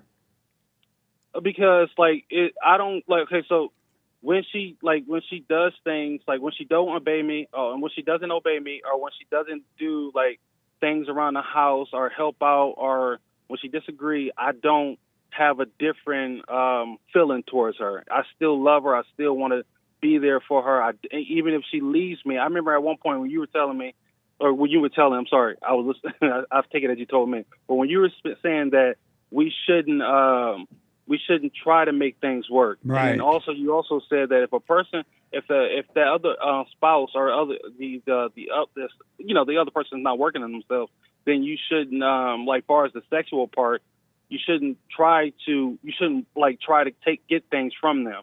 So at that point, I was like, okay, I'm not going to ask my wife for any sexual things, because I love her in a sense where I want her to see that I want her. It's kind of like I can't make her see anything. I know the Lord has to reveal it, but it's like I kind of like knew that I needed to not ask for anything and to just give her space and then work on myself, as you were saying. Yeah, don't argue with her. You can point out that she's evil, that anger is evil, but you can't make her change at all. And how old are your kids? So I have 9 babies with my wife. Whoa! And I know, right? Are you black? Yes, I am, sir. And she black too? Black. Yes, my baby is black. Right on. We both kind of mix with a little white. I know it's like my grandma is white, and her grandfather is white. Okay. So, yeah. And so you have 9 kids with her, and what type of impact is this having on the children? Because if she's not obeying you, it means that she's destroying your children. What type of impact is it having on your children? So with my babies, they are, without a doubt. I can see that they, especially the older ones, I can see like it's already affecting them. Yeah. Like, where they have this resentment towards me. Yes. And I can see they see me through my wife's eyes, like I do. You're married to your mama. Your wife is your right. mama, and she's doing exactly to your children what your mama did to you guys, your father's children. Absolutely, I agree, and it's like, and I understand that I can't make her see these things, and like I try. So we used to, before I heard you, we used to do our own fellowshipping on Sunday, where I would like just go over the scriptures with my family, because I wanted them to I know you said to like read, but not to pretty much not. You said to read it, but not to remember. Right. And I can understand why. But at that time, what I was doing, the Bible, I noticed that it actually is a history in the future. And the only part I don't quite get entirely is the part when you said that everything is done.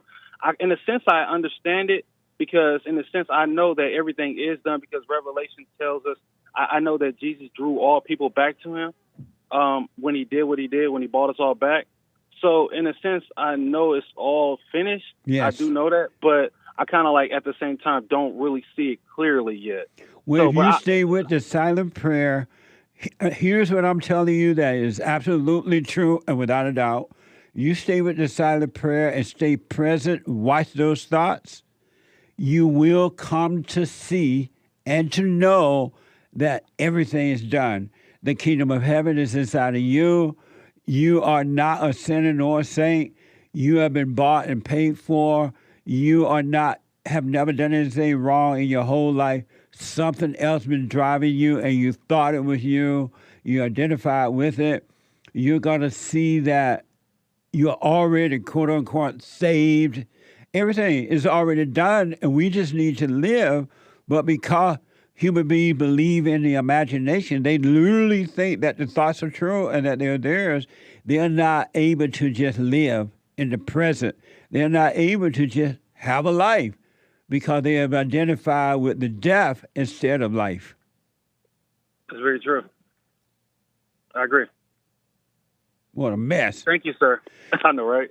And so here's what I recommend if you're not doing it already. Tell your children when your mother is acting up not to be angry. Tell them not to get angry at mama. Mama cannot help herself. I told them already. Yeah, she I've can't been help telling it.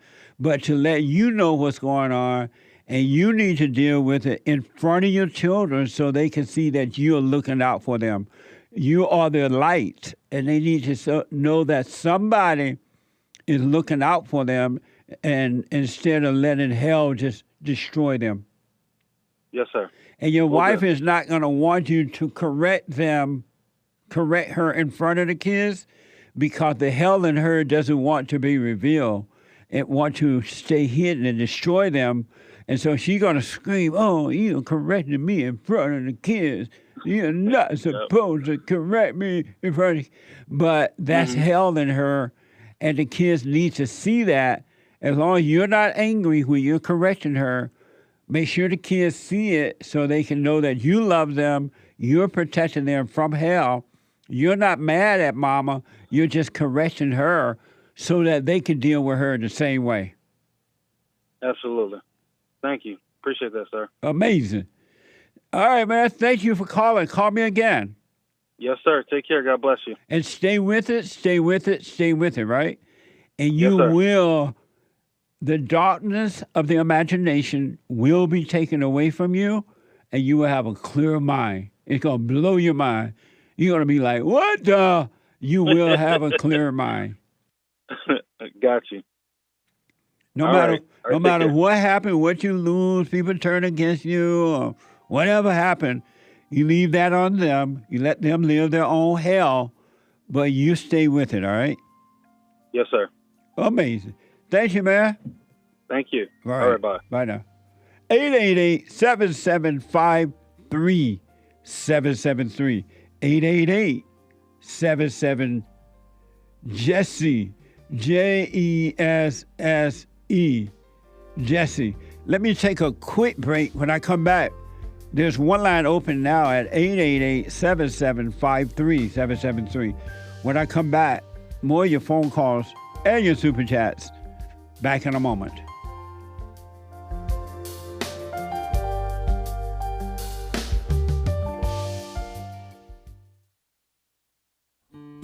We have a counseling service, and I have to admit, thanks to God, it is the best counseling service on this side of heaven.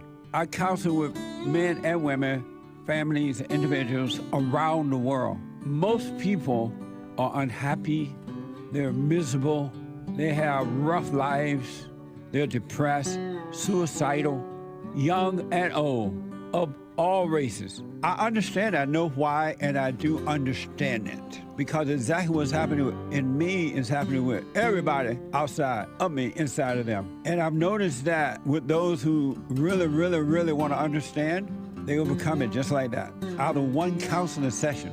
If you need counseling, you can go to rebuildingaman.com or call 800-411-2663. 800-411-BOND. Best counseling service on this side of heaven.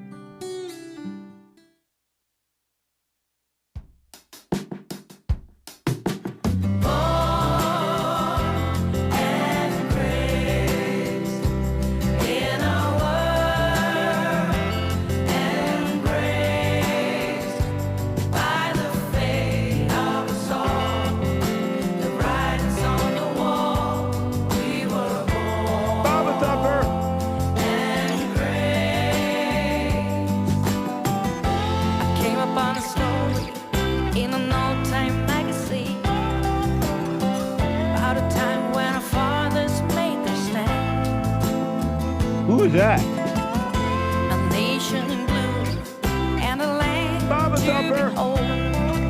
Amazing. Written in the sand. We were born and raised in a world and raised Amazing. by the faith. Nice song. The writers on the wall. We were born. 888-7753-773. 888-77. Jesse, a couple announcement. The Hake Report is coming up. The Hake Report is coming up at 9 a.m. from 9 to 11 a.m. Pacific time. And you don't want to miss it. James Hake is on fire. And at 11 a.m., Joel Friday TV. He black. Amazing show, too. They're all really good at what they're doing here. We are building this network one man at a time, one person at a time. Come hell or high water. Joel Friday TV at 11 a.m. Pacific time, Monday through Thursday. And the American Anchor Baby. The American Anchor Baby, energy given to him by God. Not his own, but given to him at 12 noon, Monday through Thursday, and on Fridays at 4 p.m. The American Anchor Baby. All right? Don't forget to support us on social media. All right? JLP Talk on X, Jesse Lee Peterson on Instagram. And there's another one Joel wanted me to announce, but I don't know what it is. But it's somewhere. And a quick reminder, so like, follow, ring the bell, subscribe, and blah, blah, blah. Right? Thank you for that. We are on rumble.com/Jesse Lee Peterson and cozy.tv/JLP, where Christ is King. Christ is King. Amazing. What else? 888-7753-773. Super chat. Super. On buymeacoffee.com/JLP Talk, yesterday, Sharmi Peterson bought a coffee. Uncle Jesse, as a wife, my husband has asked me to do things and I obey him. He asked me to keep the house clean, lose weight, which I've lost 30 pounds already, and help him where he's asked. I don't fight him or give him any crap. Since listening to you, returning to my Father in heaven, I've been doing much better. Thank you. Right on. Stay with it. Stay with it. Stay with it. I cannot tell you the number of women I've counseled with over the years who have dropped that anger and realized they needed to forgive their mothers and fathers as well. And they wake up. Once they drop that anger, their heart changes. Salvation's of the heart, right? Their heart changes. They wake up and they are overcoming their illusion, and they just love being a woman, not some female, but a woman. And those who are married are loving being married. There's no fight anymore. They don't have to try to obey or not obey. They're just in their proper place where they were created to be, and they're loving it. So stay with it, stay with it, stay with it. If you stay with it, it only gets better. So right on, stay with it. Nice. Black Angel bought a coffee. Good morning, JLP.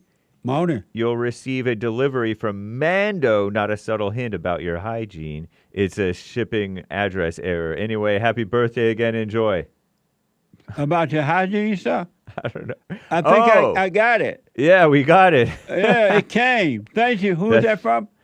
Black Angel. Black Angel, thank you. I'm glad because it had no name on it. I didn't know who to thank for it. So I guess he accidentally sent it to us, and he's going to let you have it. He gonna send. Oh, he accidentally sent it to us. Yeah, he said that it was a shipping/address error. Well, I ain't give it back. He's not necessarily asking for it back. And it smells so good. I may get some to one of those deodorant things to Joel. Not saying that he's needed, but I'm not saying that he's no player. But thank you, even though it's an accident. So he doesn't want it back, right? Right. Thank you, Black Angel. Cool. I appreciate it. Yeah, I didn't know it had no name, so we didn't know. I just said it's from the company or something like that. Yeah. Hassan needed it real bad. I better get him a bottle first. What the? Amazing. Thank you. Pastor Chatelet says, I disagree with Jesse on Israel. By many data points, they are not our ally, but on paper and as far as what people believe, they are. And so, if on paper it says that they're our ally, why is he thinking that they're not? and you can't measure it on the action of people, because people are evil and they turn on you. So there are people in Israel that don't like America, and there are people in America that don't like Israel, and there are people in Israel that don't like. But spiritually, whether you accept it or not, Israel is our ally. If it wasn't for Judaism, there would be no Christianity. And you can bank on that. But thank you, though. I appreciate it. Wayne, I am that I am, bought our coffee. Jesse, question. Why are people waiting for the second coming of Christ? The problem is that people read the Bible literally and totally miss its most important secondary meaning, that salvation comes from overcoming our human nature, the ego. So while they try to find solutions for their problems from outside sources, the solutions can only come from within. They look for Christ's return, the rapture, the salvation from the skies above, but they miss that Christ already Keep said it piffy. salvation already only comes from within. So they asked me the question and answered it too? No, he says he's quoting you as asking. He's quoting you as asking the question why people are waiting for the second coming of Christ. Oh, but it sounded like what Jesse said. Jesse, why? Right. No, he's quoting you as asking why, and Thank so he you. answers why. I ain't asked why. Whatever. I mean, at some point I did. Yeah. Okay. I don't quite understand. Hey, you seem to understand it. Yeah. Thank you. I Thank appreciate you, it. Wayne, I am that I am. But Wayne, I am that I am. You're right in that it's done. It's so interesting to me, and I understand. I didn't know either at one point in life, one time in life. It's all done. We are like free, but don't know it. That is amazing to me. Absolutely amazing. And when God said, Christ said, all thoughts are all lies all the time about anything, I didn't know the depths of the lies from thoughts. I didn't know how. The anchor baby gave me a biblical question. A scripture. Hopefully, I get to that in a minute about that. But I didn't know, and still learning from it, waking up and overcoming, right? But you have been deceived by thoughts in a way that you won't even believe it. When you wake up, you're going to realize, I once was blind, but now I see. Even with this, right on. Thank you. Amazing. Nice. The key bought our coffee. Biblical question answer. What are you trying to win? What are you trying to win? Souls out of the kingdom of darkness. I didn't mean to laugh. I put my 2 cents in on Sunday.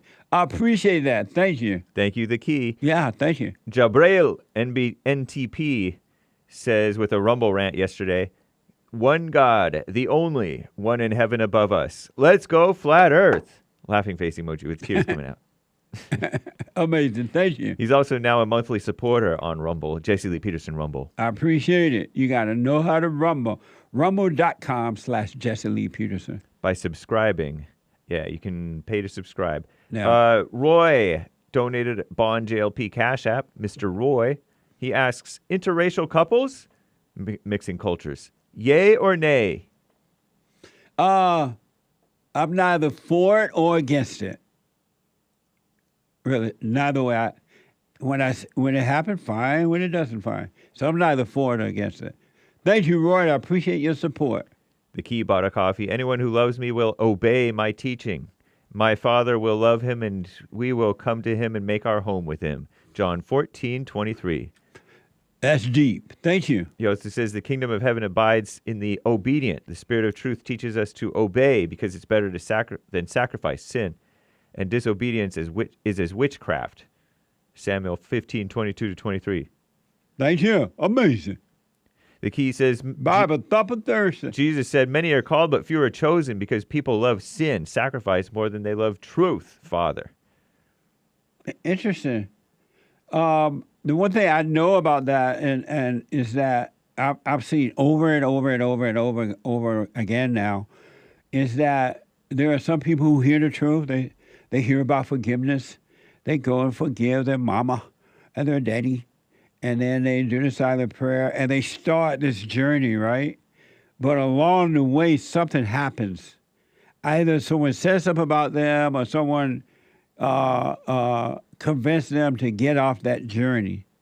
And they'll get off. And then there are some who get on it, and they go a little further, a little further, a little further.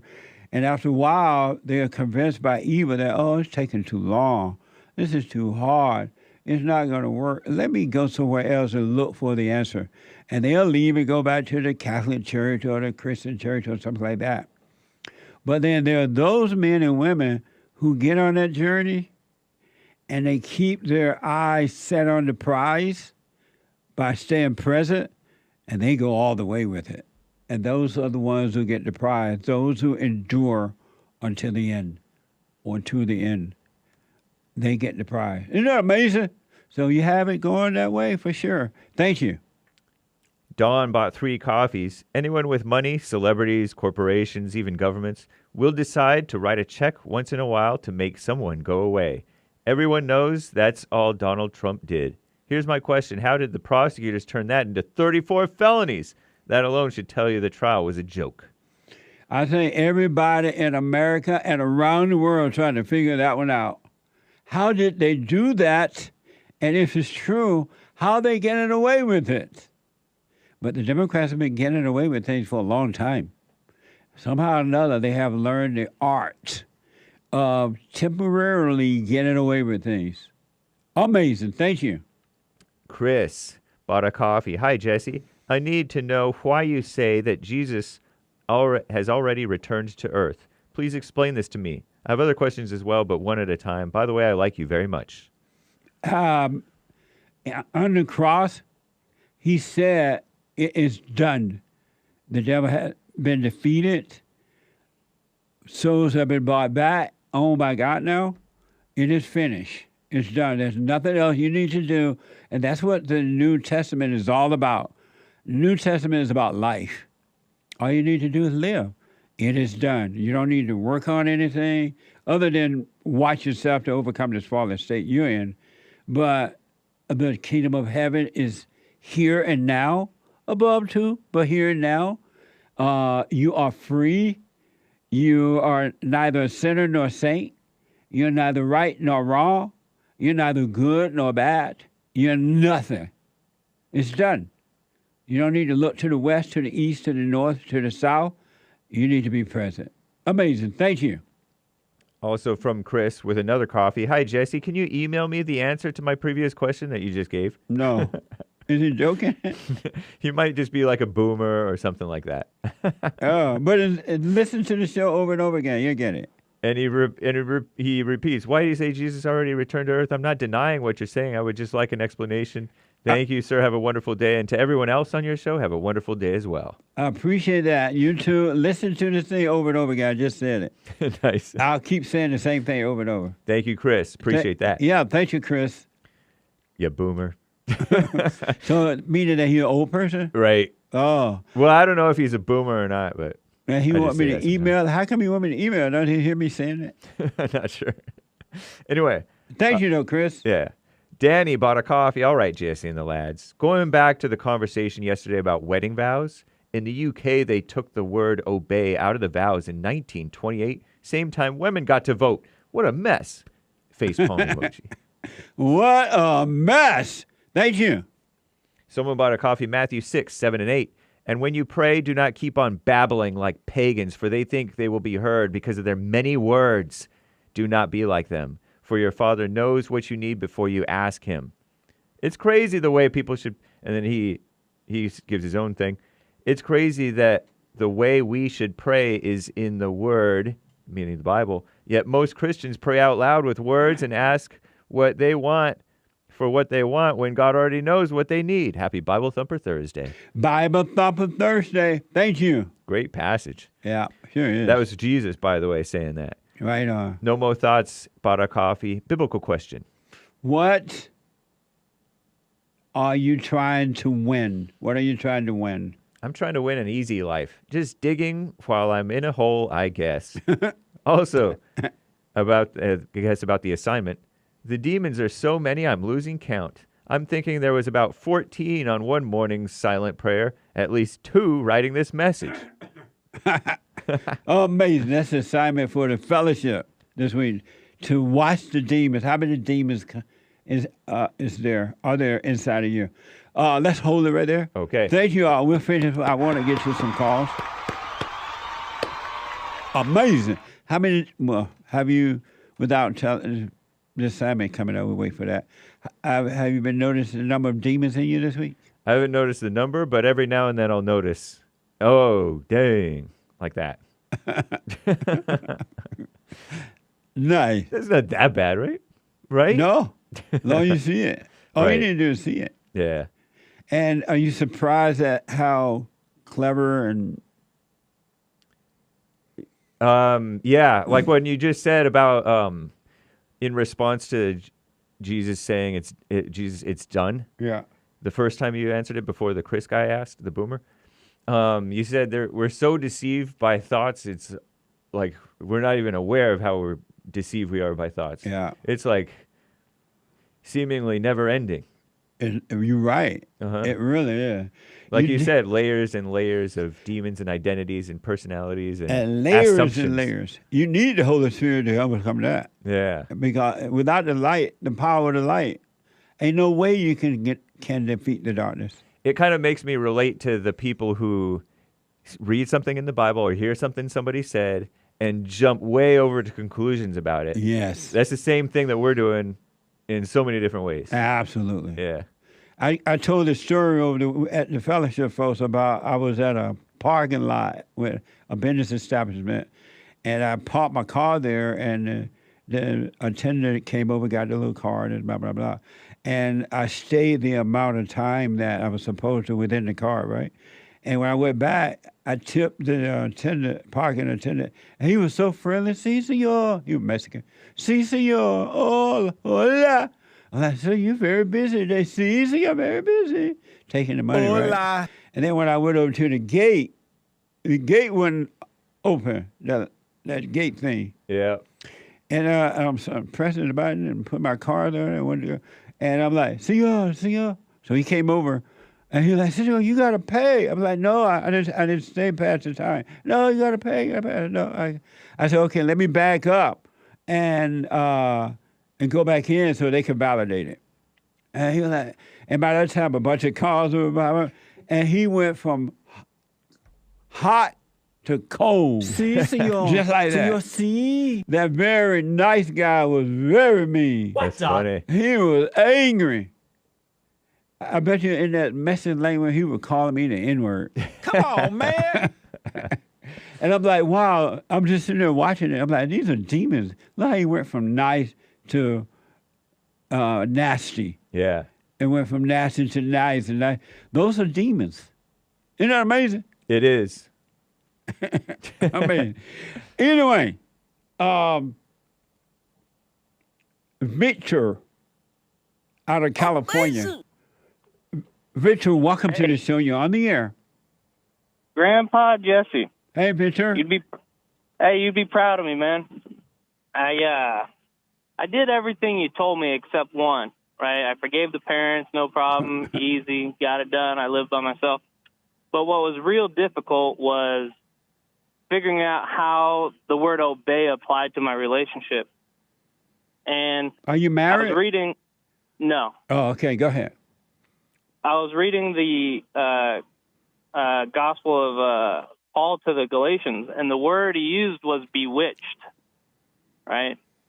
And I was like, I'm bewitched, right? So I had to use my vocabulary, and I asked this girl over signs that she didn't respect me, because if she doesn't obey you, she doesn't respect you, right? And I figured that out. And one word is respect. So with zero anger, right? It took me years to listen to you and to do this, but I did it.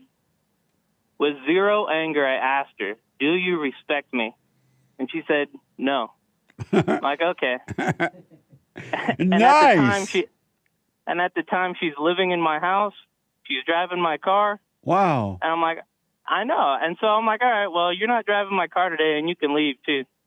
And you would have been proud of me, man. And so you put her out? Well, yeah, I'm not going to throw her stuff out on the road, but but she's gone now? Well, she'll be gone on Saturday, yeah. Right on, man. And thank you for your teachings, man. Hey, because the word in the gospel was bewitched, right? Am I being tricked into something? And it's in Galatians. So thanks, Grandpa Jesse. Venture, stay with Grandpa, tell me about the good old days. Venture, stay with it, stay with it, stay with it. And then don't let her talk you out of not moving. She got to go, because she may pretend that, oh, I'm so sorry. She's not really sorry. She's just saying that. She may say that in order to stay. Don't fall for it. Yeah, and I won't fall for it, because when someone looks at you and says they don't respect you, it's different. It's different than saying, are you going to obey me? Yeah. Right? But do you respect me? And, I have a place I live and a car, or two cars, and cool. Thanks, Grandpa. You're welcome, buddy. Stay with it, stay with it, stay with it. A quick break. 1 more hour to go. We're going to move calls and super chat when I come back. Hating with the hate news, not the fake news. I'll be back. Question. I want to thank you so Amazing. much. The silent prayer.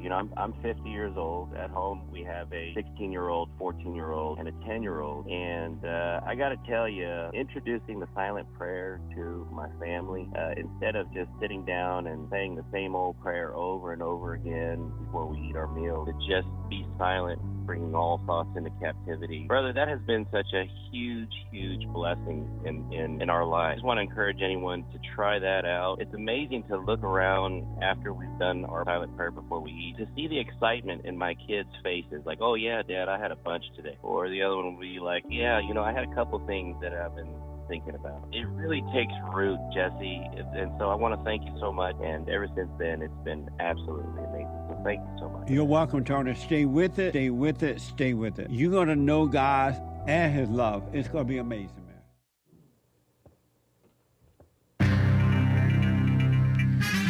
A whole lot of mess going on in the world. Another femicide in Mexico of a female mayor. Our word, the American word for it is mayor. And they're pushing the vax. I will give you your vax schmaxine propaganda. Roll up your sleeve, open up wide, and some severe weather and other things going on. This is the end of hour 2 of the Jesse Lee Peterson Show. It is Thursday, Bible Thumper Thursday. June 6th, AD 2024. Stay tuned for hour 3. JLP will be right back to your calls, and we'll get to your super chats as well, hopefully. Okay? But first, it is Hake News, not fake news. You can call in right now. There is one line open. Okay? 888-77-JESSE, 1-888-775-3773. A woman mayor, headline from far-left extremist CBS News, woman mayor shot dead in Mexico. The day after that Jewish Mexican woman Claudia Sheinbaum, her historic presidential win, first female president in Mexico. I'm shaking my head. The mayor of a town in western Mexico was killed Monday. The regional government said barely 24 hours after Claudia Sheinbaum was elected the Latin American country's first woman president. Wonder if Hillary's jealous. Officials said that the mayor's bodyguard was also killed in the attack. The Michoacan state government condemned the murder of a municipal president. Municipal president means mayor of Cotija, Yolanda Sanchez Figueroa. So said the post from the regional interior ministry. The murder of the woman mayor comes after Sheinbaum's landslide victory injected hope for change in a country driven by rampant gender-based violence. So says far-left extremist CBS, Communist Business Services, or something like that. Sanchez, this Yolanda Sanchez Figueroa, was elected mayor, so-called mayor, we call it. In 2021 elections, she was gunned down on a public road. According to local media, one outlet reported she was shot 19 times and died shortly after in the hospital just outside of a gym. And her bodyguard, Sanchez's bodyguard, Jesus V. Bechica, was also hit by the gunfire, and he died as well. So much for that bodyguard. After like a shootout. What a mess. They were attacked by gunmen inside of a white truck who opened fire from the moving vehicle and then escaped. So what a mess, huh? Terrible mess going on in Mexico. I'm staying out of there. Okay, Schmaxine propaganda. Another new version of the COVID-19 Schmaxine vaccine will likely be coming this fall. A group of FDA, Food and Drug Administration, Schmaxine advisors voted unanimously Wednesday to recommend that the agency tell vaccine manufacturers to update the China virus shots so they will be effective against the JN.1 lineage of the China virus, of the coronavirus. JN.1 and its descendants, KP2 and KP3, are versions of the virus that are most common in the United States right now, per the scared woman-led unchristian CDC, Centers for Disease Control and Prevention. The FDA told the advisory committee Wednesday, studies have shown that currently available China virus vaccines appear less effective against the variants that are now in circulation. And severe weather, storms are blowing through. Damaging tornadoes hit parts of Maryland on Wednesday. Can you believe it? Maryland.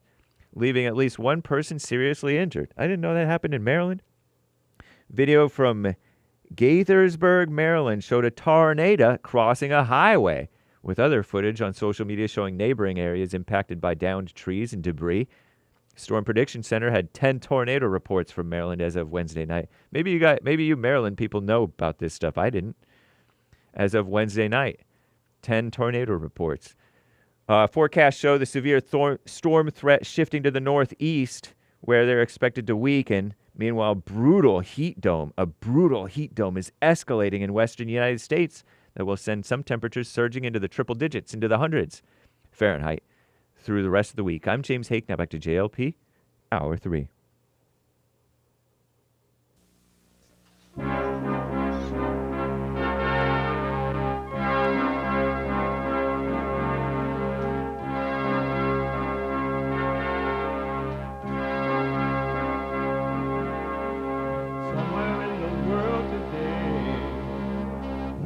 To stand up strong, think the truth about themselves, to understand what went wrong. I know we can find a way.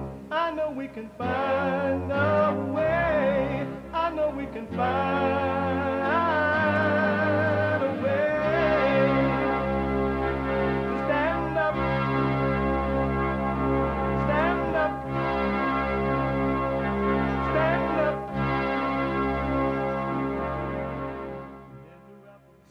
Uniting the races with truth instead of dividing them with lies. We're also rebuilding the family by rebuilding the man. I'm Jesse Lee Peterson. Excuse me, I've been talking so much yesterday and today and last night. Rebuilding the family by rebuilding the man. Good morning again. Welcome to the show. You can get involved by calling 888-7753-773, 888-77-JESSE. There is a line open, 888-77-JESSE. My biblical question for this week, are you trying to win? What are you trying to win? What are you trying to win? What are you trying to win? You can listen to the show on your iPhone or iPad if you're too busy to sit and watch it. Anywhere in the world, you can go to the TalkStream Live line and call 605 615 4131. That's 605 615 4131 on your iPhone or iPad, and you can also podcast the show anytime, anywhere. To donate and have your comments read out loud, go to Buy Me a Coffee. BuyMeACoffee.com. BuyMeACoffee.com/JLP Talk. All right? Or rebuildingtheman.com. You can donate there as well. Rebuildingtheman.com. I do appreciate it. It's Thursday. It's the third hour of the show today. Every Thursday is Bible Thumper Thursday.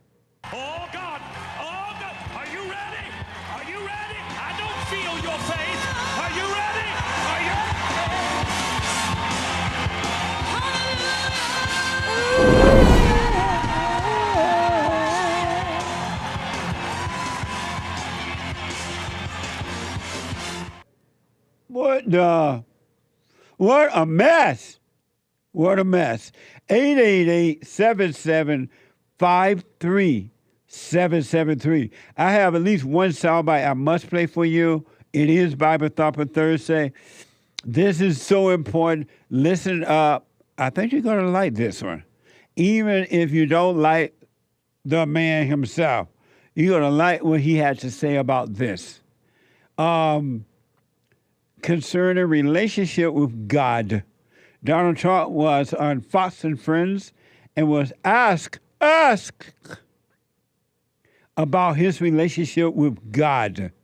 Watch this from Fox. This is Sharon from Alabama. And I think her question actually ties into what we were just talking about. How do you do this? And I know that you've said before that you've been sustained by the prayers of lots of Americans. I've seen pictures of people praying over you. It's incredible, actually. Her question is, she says, you've been faced with so much adversity and persecution for years. What's your relationship with God like, and how do you pray? That's Sharon from Alabama. Okay, so I think it's good. I do very well with the evangelicals. I love the evangelicals. Relationship we're good with God. And I have more people saying they pray for me. I can't even believe it. And they are so committed, and they're so believing. They say, "Sir, you're going to be okay. I pray for you every night." I mean, everybody, almost. I can't say everybody, but almost everybody that sees me, they say it. It's such a beautiful thing. You know what's a beautiful thing too? When you look at all of this bad stuff going on, they have nothing to look up to. They have no God. They have no anything. They kill people, they beat people, they push people into subways. There's just nothing there. Religion is such a great thing. It keeps you, there's something to be good about. You want to be good. It's so important, and I don't know if it's explained right. I don't know if I'm explaining it right now, but when you have something like that, you want to be good. You want to go to heaven, okay? You want to go to heaven. If you don't have heaven, you almost say, what's the reason? Yeah. Why do I have to be good? Let's not be good. What difference does it make? Right? Or they try to create heaven here. I love that question they asked. What's your relationship with God? He said, well, I think it's good. Amazing. He didn't respond to as how he prayed. He went on with the other thing, but amazing. And he's right. If you're not if you have not returned to good, you are evil. There's no in between. There's no nothing but that, right? You're either evil or good. And you can't go from one to another one. You're either evil or good. Amazing. I love that response. And it was an amazing question for him. 888-7753. And that's why we having all this stuff you see happening in the country. Hell has been released by our government, by the mothers of the children, because mothers don't love their children. And fathers cannot protect their children because they have not overcome mama. So they're in hell. And all these not riots, but protests and everybody hating everybody for some reason. Do you know there's not one reason? There's not one reason to be angry at anyone about anything. Not at yourself about anything or anyone else. Just imagine that. I want you to think about that one. Smoke on it. Now that I mention it. There is not one reason to ever, never, but never, ever, a reason to be angry.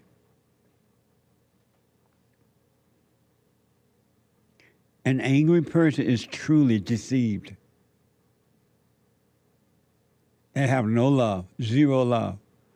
If you're angry, whether you realize it or not, know it or not, say it or not, accept it or not, you literally have no love.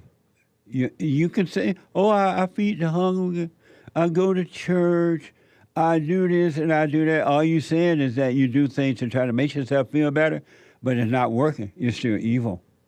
Doing things like that doesn't make you good, period.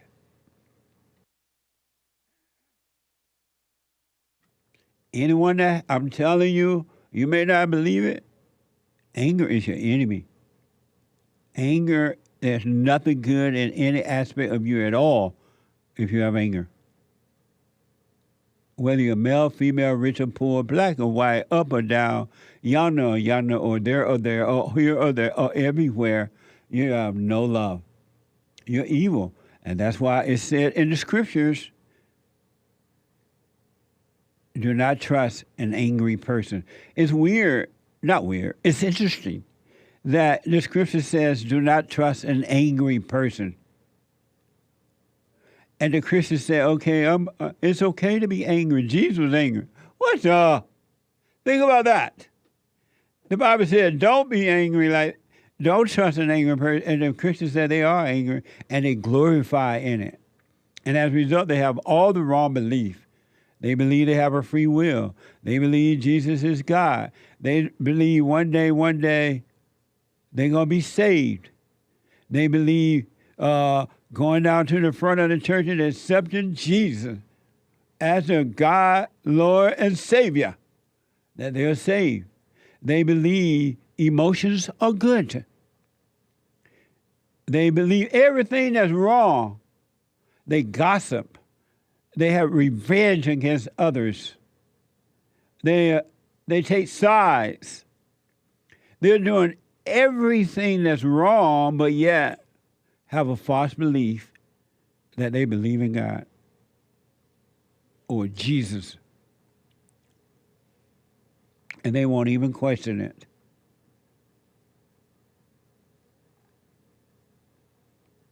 They won't even question it.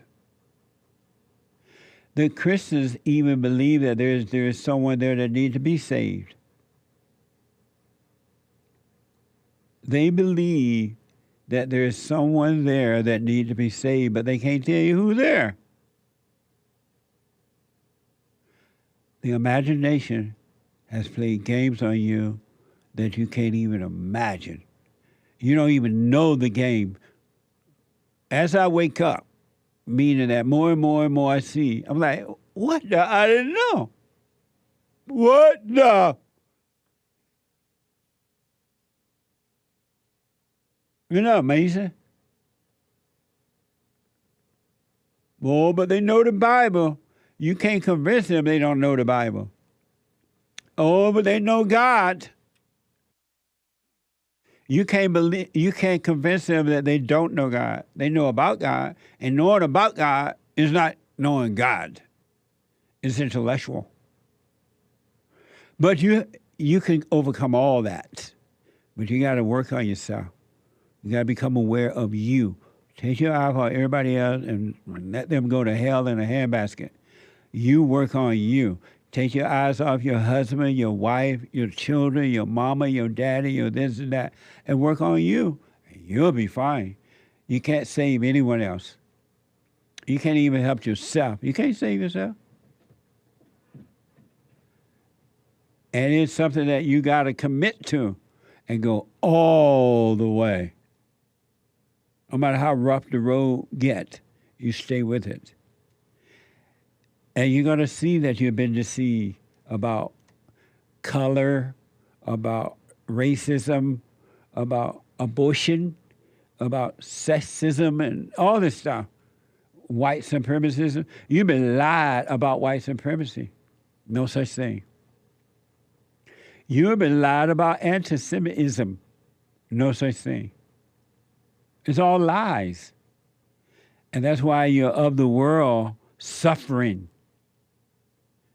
Those who believe lies are suffering. They have no peace. No peace in the Middle East because you believe lies. If you don't love all, you love none. If there is one person, if there's one person that you dislike, that you don't love, you love none. You don't love your mama, you don't love your own family, and you don't love yourself. If there's one person you dislike for any reason, then you love no one. You love no one. You are an enemy. You are evil. The battle is spiritual. The warfare is between good and evil. And really between evil trying to conquer good, because evil is not even a challenge for good. You know what amazing? It's like Mike Tyson getting in the ring and just knock that guy out in 1 minute. One knock. Or if that doesn't work, he'll bite your ear off. And you're going down. Amazing. 888-7753-773. Let me go to Leo out of Texas. Leo, welcome to the show. You're on the air. Thank you, Jesse. I have a question. My question is, what is the Bible saying when it says the woman should be silent? What does that mean? She is not created to lead, but to follow.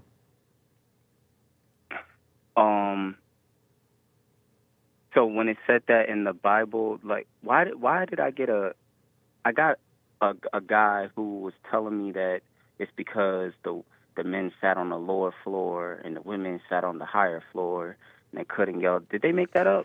Well, I don't know, because I don't know that God. I never heard that before. But no, women, but that's what they're saying. Women were verse. created to follow and not to lead. Yeah, I know that. But when I asked, I can't tell you why he said that. He just said to me, and so I don't know why he said that.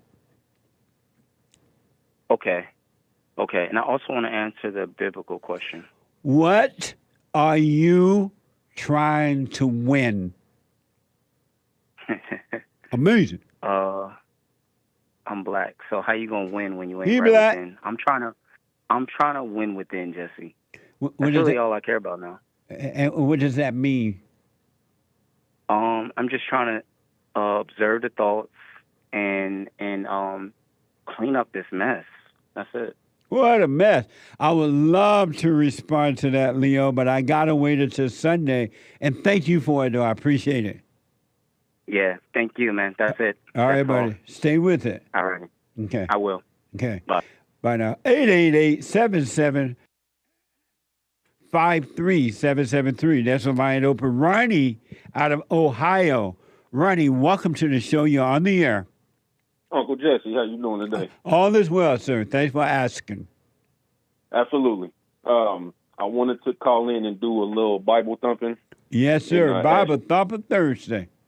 Yep, and I wanted to ask you a question, and it's on the topic of, is Jesus God or is Jesus not God? Okay.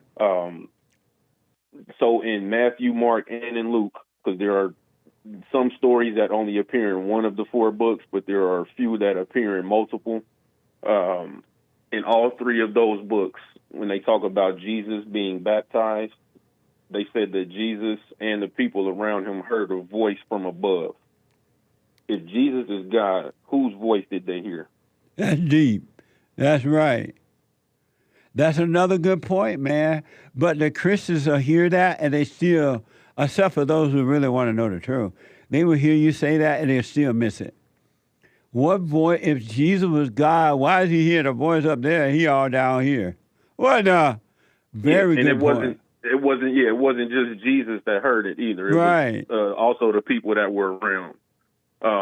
You had a caller last week that took you to one of the chapters in Peter, and at the beginning he stopped at like verse 3 and tried to say that showed that Jesus is God. But if he had just kept reading and went down to like verse 17, it said that Jesus was glorified by God the Father, and that's where he got his power from.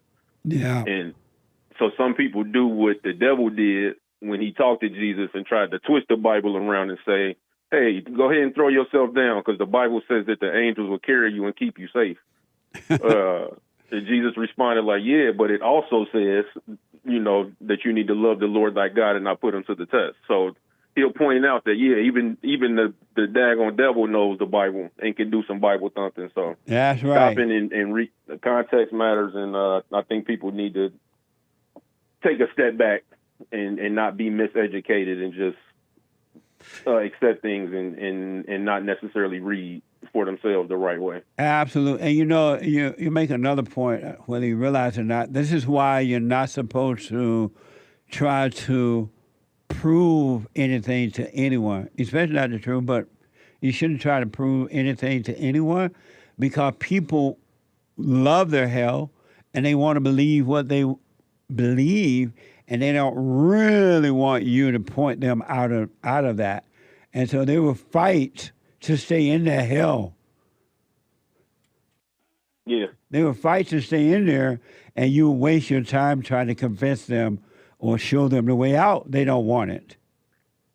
Yep, I totally agree. And that's why I don't really explain much to people. I usually would just ask them those types of questions like, yeah, if Jesus is God, whose voice did they hear? And then hearing them not answer the question is always the funny and entertaining part. And that's much more enjoyable than me trying to explain something knowing that it's falling on deaf ears. Absolutely. And that is such an amazing point about him heard the voice here. He and others heard the voices from heaven.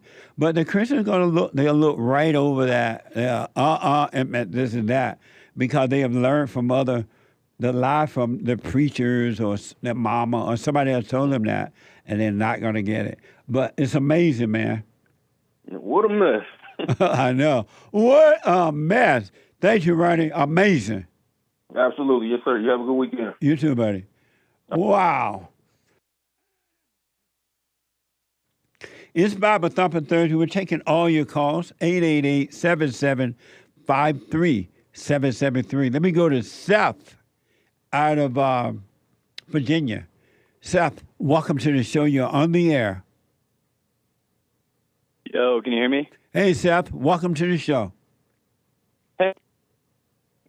I'm just commenting on the stuff you guys are Hey, Seth, come back to your phone.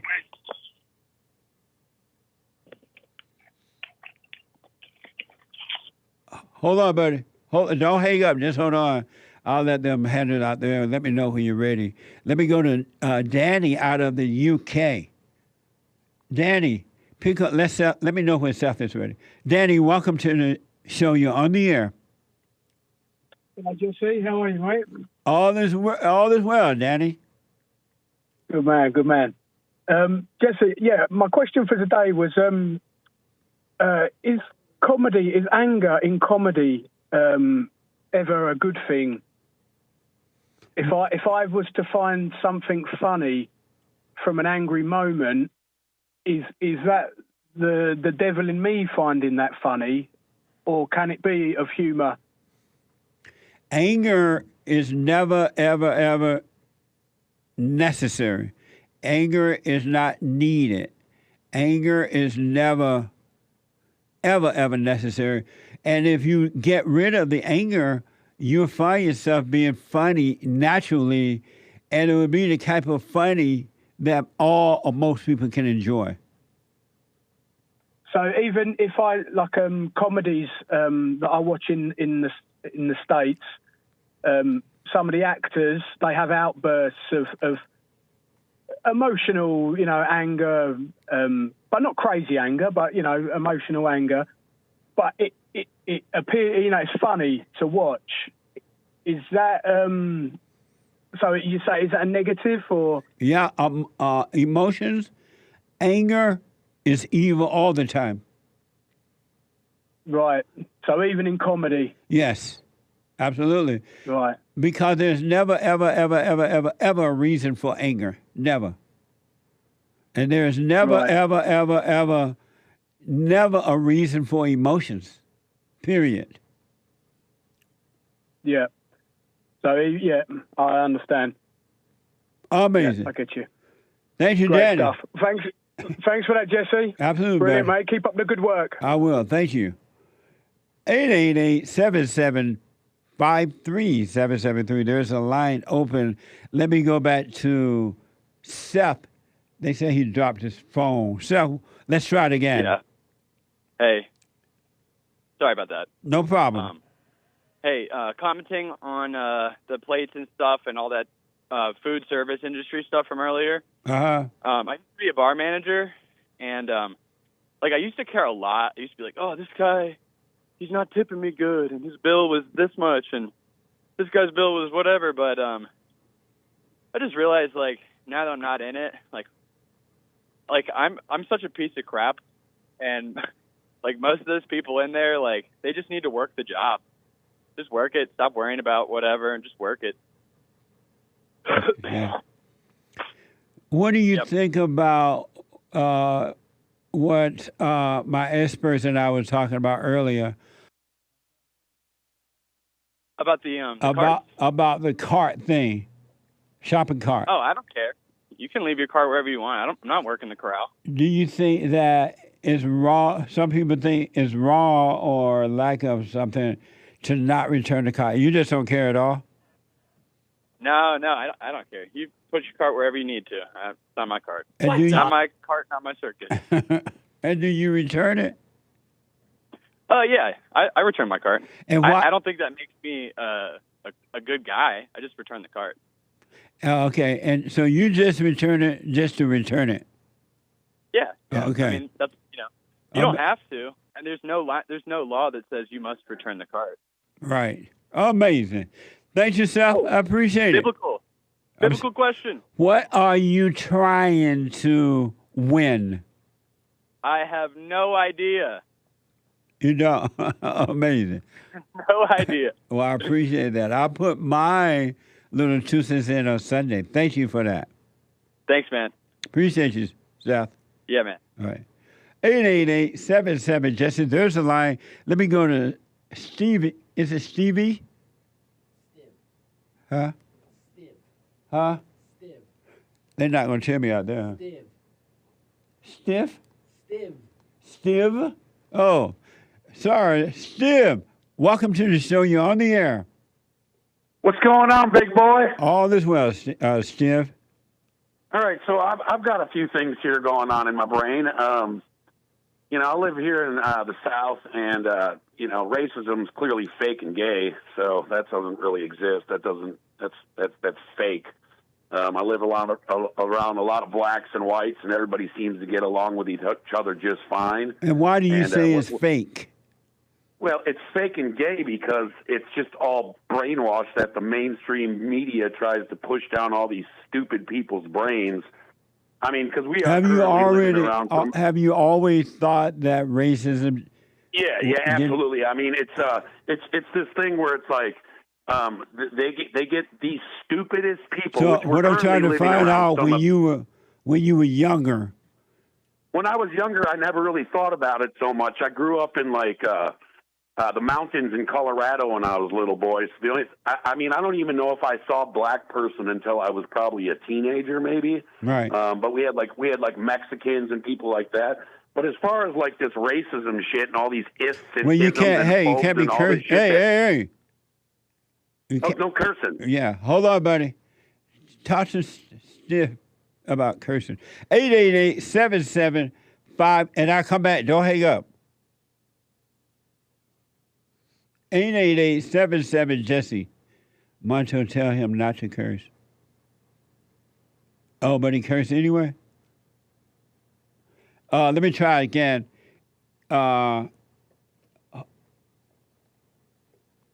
Hey, Stiv?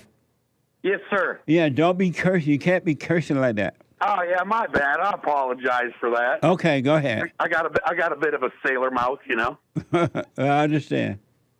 So anyway, this whole thing with the ists and the isms and the phobes and all these things. Right. It's for stupid people. It's for the people that have an IQ of 3. It's kind of like these people like AOC, right? Like they all have Charlie Manson eyes, right? So these are the people that you're dealing with. I call them demons. I mean, they're pretty much just demons. It's like anybody that's trying to use racial division to further any sort of agenda in this country, those people are demons. They look, they got the Charlie Manson eyes. But what do you say about most people today believe that racism does exist? You have Christians who believe it, non-Christian. You have all race of people. And I'm not saying all people per se, but all races of people believe that it exists. Young and old, rich and poor. Well, people have nothing else going on in their lives worth of Republican value. and That's why they think Democrats that's, believe that. Are all those people stupid too?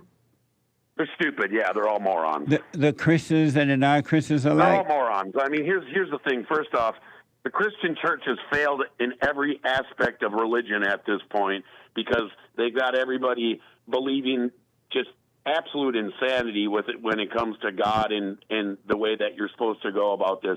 I don't think God really cares if you go to church. I don't think God really cares about that at all. I think what God cares is if you're a good person and if you treat people with dignity and respect in this world. Are you a good person? I would say that I'm a pretty good person, yes, sir. And do you love those, as you call, stupid people? I love them, but they need a lot of healing and they need a lot of help. And do you love them? I love them, yes, sir. Right on.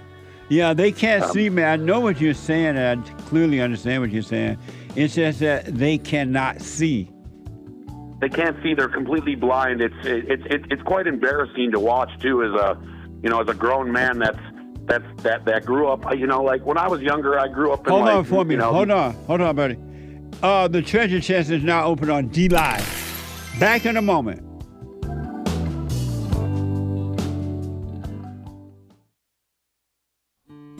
We have a counseling service, and I have to admit, thanks to God, it is the best counseling service on this side of heaven. I counsel with men and women, families, individuals around the world. Most people are unhappy, they're miserable, they have rough lives, they're depressed, suicidal, young and old, of all races. I understand, I know why, and I do understand it. Because exactly what's happening in me is happening with everybody outside of me, inside of them. And I've noticed that with those who really, really, really want to understand, they overcome it just like that, out of one counseling session. If you need counseling, you can go to rebuildingaman.com or call 800-411-2663. 800-411-BOND. Best counseling service on this side of heaven.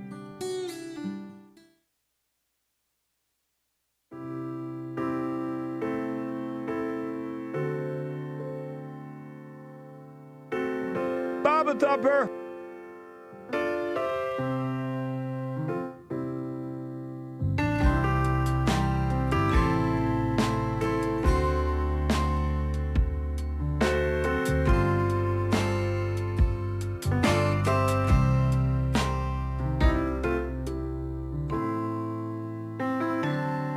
Thumper.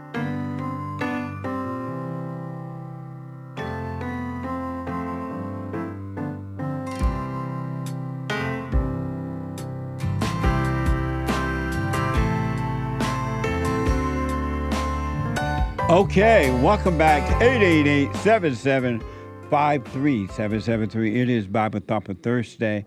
The Hake Report is coming up at the top of this hour. TheHakeReport.com from 9 to 11 a.m. Pacific time. And after the Hake Report, Joel Friday TV. He black. Joel Friday TV, Monday through Thursday. After the Hake Report, and then after Joel Friday TV, the American Anchor Baby. The American Anchor Baby. Natural Energy. Right after Joel Friday TV. All right? And for personal shout-outs, birthday shout-outs, wedding, whatever the occasion is, I'll do them for you. Personal shout-outs, go to Cameo, CAMEO.com/Jesse Lee Peterson. CAMEO.com/Jesse Lee Peterson, and I will do them for you. Don't forget to support us on social media. JLP Talk on X, Jesse Lee Peterson on Instagram, all over the place. Like, ring the bell, follow, subscribe. Y'all know what to do. And donate to my nonprofit. Thank you all for helping us to help others, too. Go to rebuildingtheman.com/donate. Rebuildingtheman.com/donate. There is a line open at 888-773-773, 888-77. Let me just finish up with Stiv. Stiv. Yo, what's going on, big boy? Were you raised by your father and mother? I was raised with my father and mother until I was 12 years old, and they had gotten a divorce. My mom had, she caused quite a few problems for us when we were growing up. She would kind of leave and go run off with other guys and stuff. So I was always a little more closer with my father. And so have you always had the mindset that you have now to love all and understood that there I love all. Don't get me wrong. I love all. Doesn't mean that I love everything people do. But did you, when the race, and then my final question, when you were a young man growing up and the races were fighting one another, what did you think at the time that was happening? The reason for that? I think that started probably during like the Clinton administration when they started doing all their communist nonsense. No, it started before that, way before that. Well, but what did you say? In my brain, as me growing up, I'm 46 years old now, so like for me, I guess when I was a teenager growing up in the 90s, I at that time I lived in Madison, Wisconsin. It was a very liberal city, so there was there was no demographic of racism going on in that city because everybody was already living in their little rainbow utopia, so to speak. So, like, for me, I just never, ever experienced it where it was like that. Like, as a punk rock kid growing up, we treated everybody equally. It didn't matter if you're gay, straight, black, white, green, purple, yellow. None of that shit mattered to us. You can't be cursing. Yeah, I apologize. Yeah. So you were not aware that the white and blacks who were fighting with one another?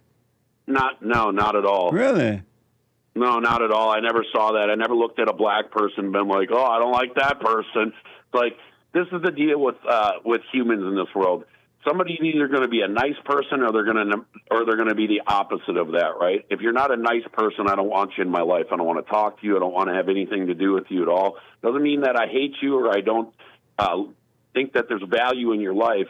It just means that you got something going on in your brain that obviously you need some help from, and I don't know if there's someone like me is going to be able to do it for you. I'm a little more critical and harsh towards things when it comes to like the stupidity going on with people. Amazing. Anything with an ism, ist, or phobe, that's all nonsense. It's all made up gobbledygook. It gets us nowhere as a society, and it furthers the division between people, which is just absolutely like against everything that we're supposed to be doing as human beings in this world. Absolutely, man. Amazing. Thank you, Seth. I appreciate it, man. Nice Amazing. call. Amazing. Thank you. All right, love you, buddy. Thank you, buddy. You too. Stay with it. Bye-bye. Bye now. Oh, amazing. Super chat. They're gonna pick up the calls out there in a minute, folks. Just hold on, all right? Mike Young bought a coffee. Hey, Jesse, an angry black female on CNN has a hissy fit over Republican representatives' comments over Jim Crow. Quote, the black family was doing better under Jim Crow. Go figure, and she was going crazy over that comment. Go figure, and Jesse, she couldn't even prove the black representative that he was wrong.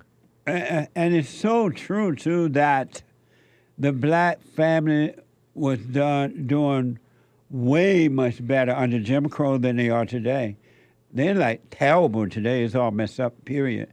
But the black family were better off under Jim Crow laws. And in all honesty, I don't know. The law was there, but I don't think black people really gave that much thought to it, to be honest with you. I'm sure some did, maybe some of the older, maybe. But it was about the family. It was about how we treated one another, including white people, how we treated people the way we would like to be treated. It was about teaching your children to work growing up without even thinking about, hey, I'm trying to teach my child to work. You just naturally taught them. By example, they were working. They just taught them to work. They were better off. The fathers and mothers were together back then. Rare did you catch parents that were not together in the black family. They were better during the Jim Crow law. I don't even like they were under the Jim Crow law, but during the Jim Crow thing, they were better off then than they are today. That is true. 888-77-JESSE. Thank you. Joey bought 10 coffees. You guys need a shirt that says snatching and grabbing. That's right. Amazing. Thank you. Someone 17 coffees. These are generous donations. Good morning. Answer to the biblical question. What are you trying to win? I am trying to win, but I have no idea what. This question is deep. Will pay attention to myself more often because I've only felt lost for the longest time. There, Satan go again with the tricks. Yeah. Running fast, making smoke. Thanks. And on his knees, praying emoji. Nice. Thank you. I had to look more closely. What? I'll put my 2 cents in on Sunday. What are you trying to win, Hake? I totally relate to this person. In different situations, I think I'm always, almost always, kind of trying to win. Either like a little bit of peace or a little bit of feeling of peace, or win, like I said yesterday, win in a conversation, like in an ego battle with a caller. Yeah.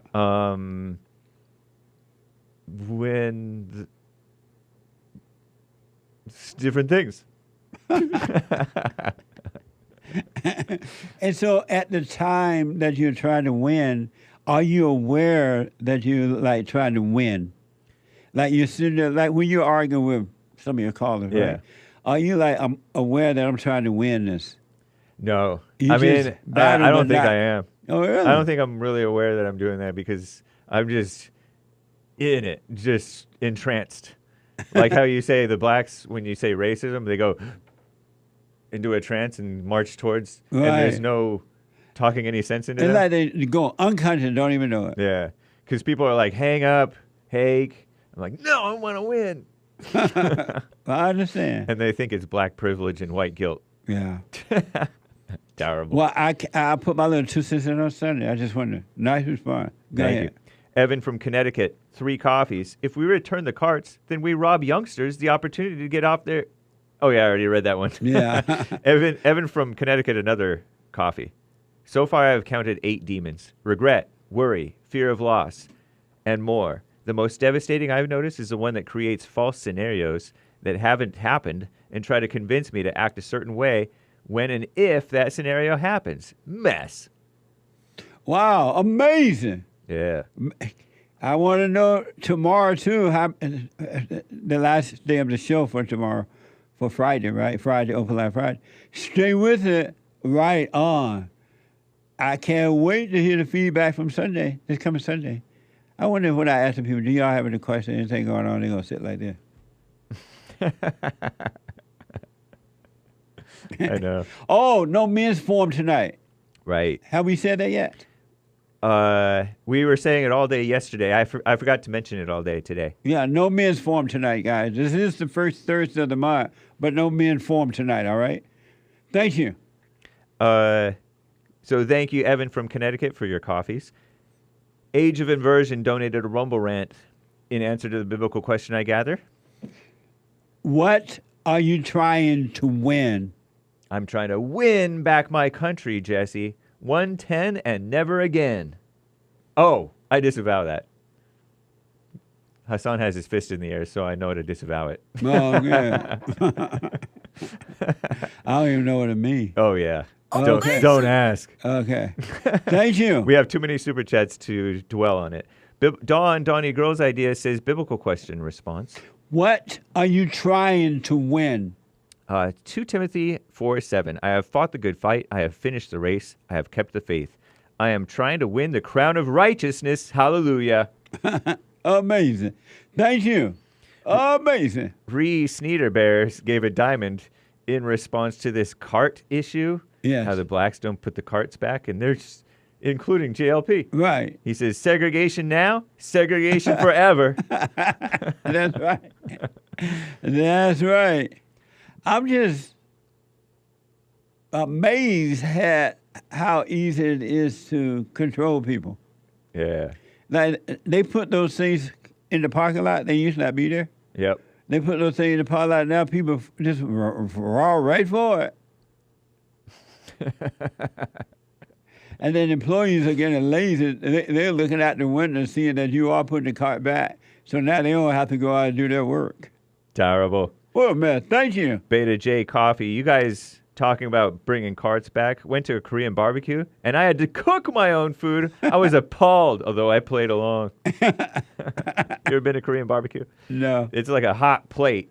Hot, like, I mean, yeah, metal I have thing. been there, but I don't remember that. And you, like, stick the meat on there, and it's raw meat, and then it cooks. It's fun. Oh, you cook it yourself? Yeah. But they give it to you, and you just put it on there? Yep. Oh, amazing. What the? That way, if you get sick, it's your fault. Yeah. Amazing Asia bought a coffee at Aldi's, a supermarket that they make you put a quarter in the cart to release it if you want your quarter back, and you have to return the cart. It keeps the costs of the food down because they get to hire fewer people. Thank you, Amazing Asia. Thank you, Amazing Asia. I don't know how true that is, but thank you. Yeah. They have those things in this country too? Yeah, Aldi it's a foreigner. It's owned by a foreign country, but there are Aldis here, and they're relatively cheap. And you have to pay to put your. Oh, so he's saying that. She's saying that at that particular store, Yeah. they're able to keep the food down because you handle your own cart. Probably in part because of that. Maybe there are other reasons as well. Oh, I see. So this particular store. Yeah. Oh, okay. Maybe I have never even heard of the store. Thank you. Soul Conscious 5 Coffees. Jesse, white people always put their cart back in the cart park. It's a black thing to ruin parking lots with them. You're losing the whites this morning. Amazing. Thank you. Aries 1 donated a Ninja Guinea on D Live. I used to work for the supermarket. I know how that operates. I know what they do when they can make you do what they should be doing. Amazing. Thank you. Aries 1 says, work 33 jobs, live in your car, don't put your cart back. Surely prices will go down soon. I hope so. Thank you. Oh, come on. A Cash App donation from Scott. Hake, look up such and such. Amazing. Thank you for the tip. Thank you. Thank you for the tip. Appreciate it. Donnie Girl's idea. God bless the entire crew and listeners. Tomorrow is payday, so it's time to super chat. Thank you. I appreciate your support. Thank you. Oh, and a tip in return to Scott. The Anchor Baby has covered that guy. FYI, the Anchor Baby has covered him. Just Right for on. you, Scott. Thank you, Scott. Pastor Chatelet, first hesitations 6, 4 through 20. What's first hesitation? It's in the Bible. Ain't seen no chapter called first hesitation. It says, some will return the carts, others will not return the carts. Oh, you making that up? Both glorify God. Allow every cart pusher to be fully convinced in their own mind. And the Pharisee said, thank you, God, that I am not like that non-cart returner. And the non-cart returner said, forgive me, God, for I am a sinner. For I have sinned. Thank you. But there's no first hesitation in the Correct. Bible. Thank you, sir. I appreciate it. He's trolling. It is a sir, right? Yeah, Okay. I'm pretty sure. Okay. Unless it's a female pastor. Okay. Someone bought a coffee. Let Jesse know that lady that was running for president in Mexico, this is fake news, was killed 2 days ago. I looked up that story. Thank you for the tip, someone with your coffee. And it wasn't a running. I don't think she was running for president.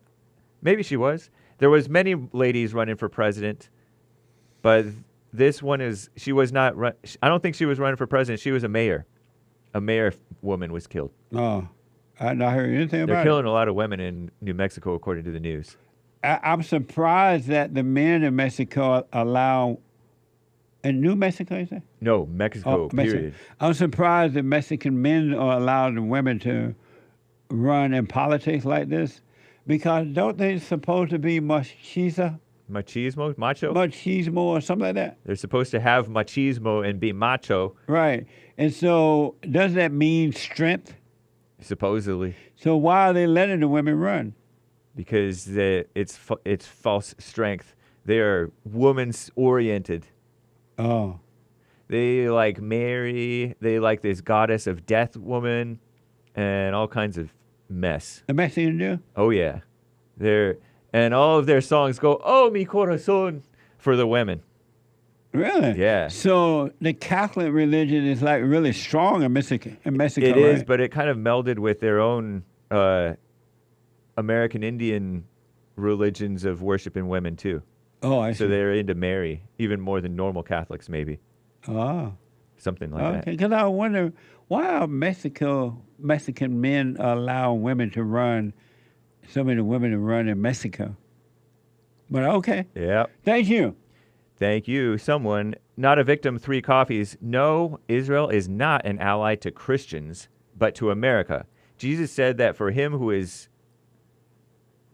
is for him cannot be against him. And also that he that is not with him is against him. Mark 9:38-40 and Matthew 12:30, respectively. Amazing. Repeat that again. Jesus said that. No, but the part about Israel. Oh, Israel is not an ally to Christians, but to America.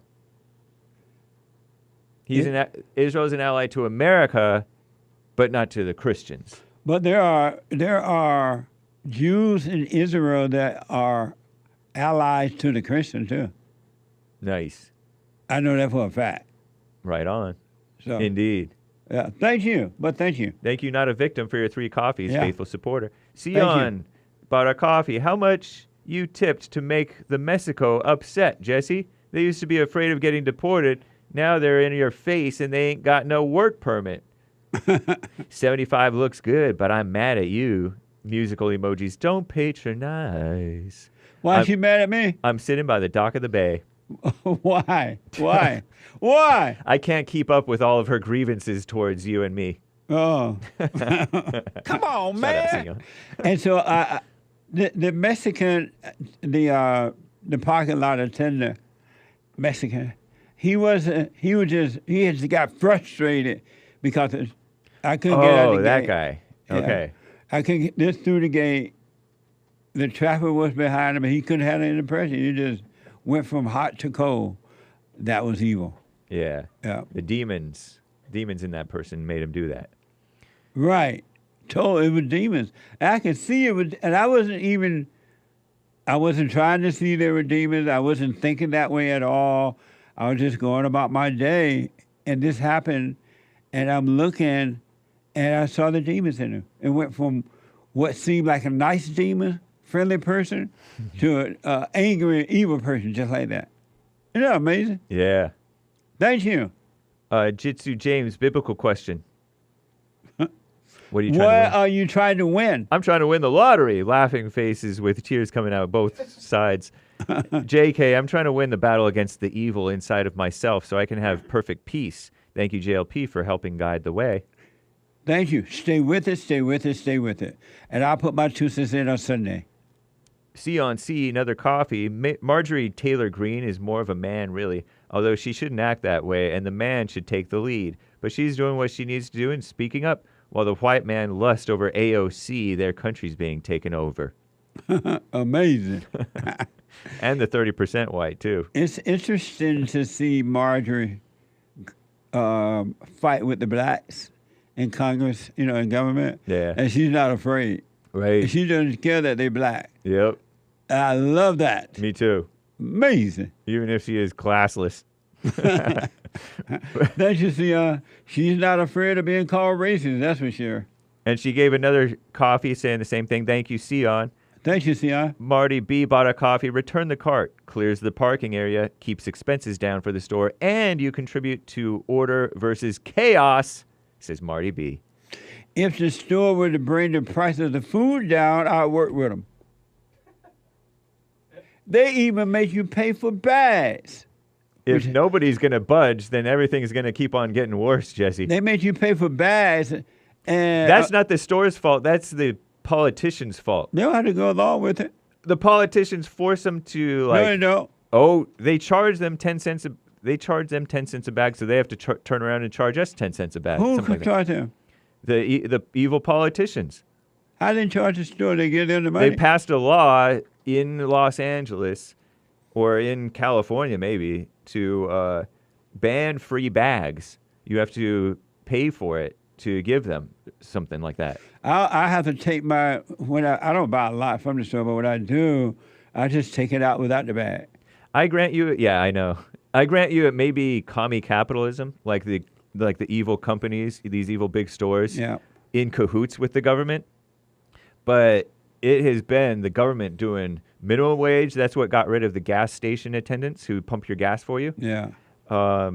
And then they do this. They've done everything to get rid of the bags. Anyway. Amazing. Thank you. Yeah. Amazing Asia, another coffee. Hey, I have a question. If you hired a photographer for your wedding, do you think you should feed them? And if you choose not to, does that mean you don't have common decency? You should not feel obligated to feed them because they're working. They're like a private business there to make money from you, right? So you're already charging you have to pay a part of your wedding. And if you want to feed them, but you're not wrong for not feeding them. It just means you're black. You think you should feed them? If you're white and beta, you feed them. If you're black and hardcore, then you don't feed them. But you just. I know it's kind of expensive with weddings. Yeah, you have nowadays. to pay for the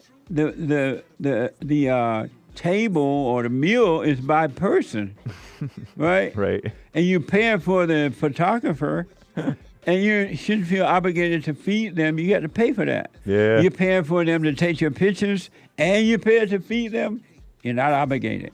You're not wrong. Hassan said no feeding. A couple from Elijah. The only Jew in Mexico became president. Amazing. I don't think it's the only Jew, but the female Jewish woman who became president. Oh, she was Jewish? Yeah, she's Jewish. Nice. With friends like Israel, who needs enemies, says Elijah. We need to learn how the Jews do it. I know. You better become friends with them. You can't beat them, join them. Don't be like the blacks. You ask them, Mr. Jew, how you do this? Instead of the black asking the white people, why y'all so smart? How y'all so do this? They get mad. They'll get angry. Learn from them. Be smart. Amazing. Thank you. Over on Buy Me a Coffee, Eli the Exception. Can someone show Mr. Peterson the Air Bark airline commercial with dogs on the plane? Or tell him what it is real quick. I'm interested to hear his thoughts on it. It's unbelievable to see how low the human mindset is sinking. Stunned. You hear about that? Oh, they're paying like $4,000 for a cushy flight for you and your dog. Who paying that? They made this whole airline for just for dog owners. Are you serious? Rich hoity-toity dog owners. No, I have not. I'm going to have to check it out, and I will comment. Hopefully I can remember to do it tomorrow. Amazing! But it's amazing to me how much money these companies are making off human beings by making human beings think that the dog love them and they love the dog. Yeah. That is my money. They're making buku money off the people, and they think the dog love them. Fallen state. Terrible. Thank you. I will check it out.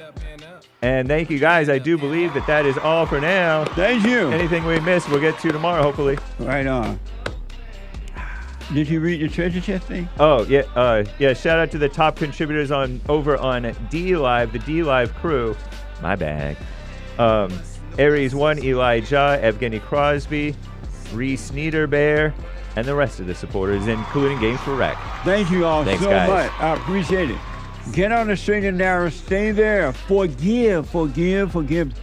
Don't do this to yourself, all right? Forgive. Also, meaning that don't stay in anger. It's destroying you. Do the silent prayer. Rebuildingtheman.com/prayer. The Hake Report is coming up now. The Hake Report. And after Hake, Joel Friday TV. And after Joel Friday TV, The American Anchor Baby at 12. All right. Starkey out of North Carolina. Robert out of New York. And the caller just dropping. I'm out of time.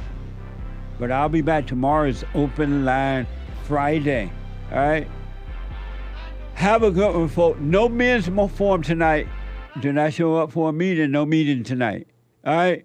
Take care. So, here's what I recommend. I invite you to download my silent prayer, and I want you to start doing it. You just download it, get the points of how to do it, and then after a while, you just do it on your own. It's going to point you in the right direction that your life will be returned to you from God. He will give you your life back because anyone and all people who has anger, they're not themselves.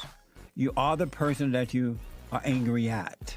That's why it's so important to get to know yourself so that you can see who you're angry at. And if you're doing the hooping and hollering prayers and things like that, some people get up, oh, praise the Lord, hoop and holler, bless my mama, bless my daddy. Continue to do it. Do both. You will see if you want to stay with the hooping and hollering or do you want to be still and know God. So my gift to you, no charge, at rebuildingtheman.com/church.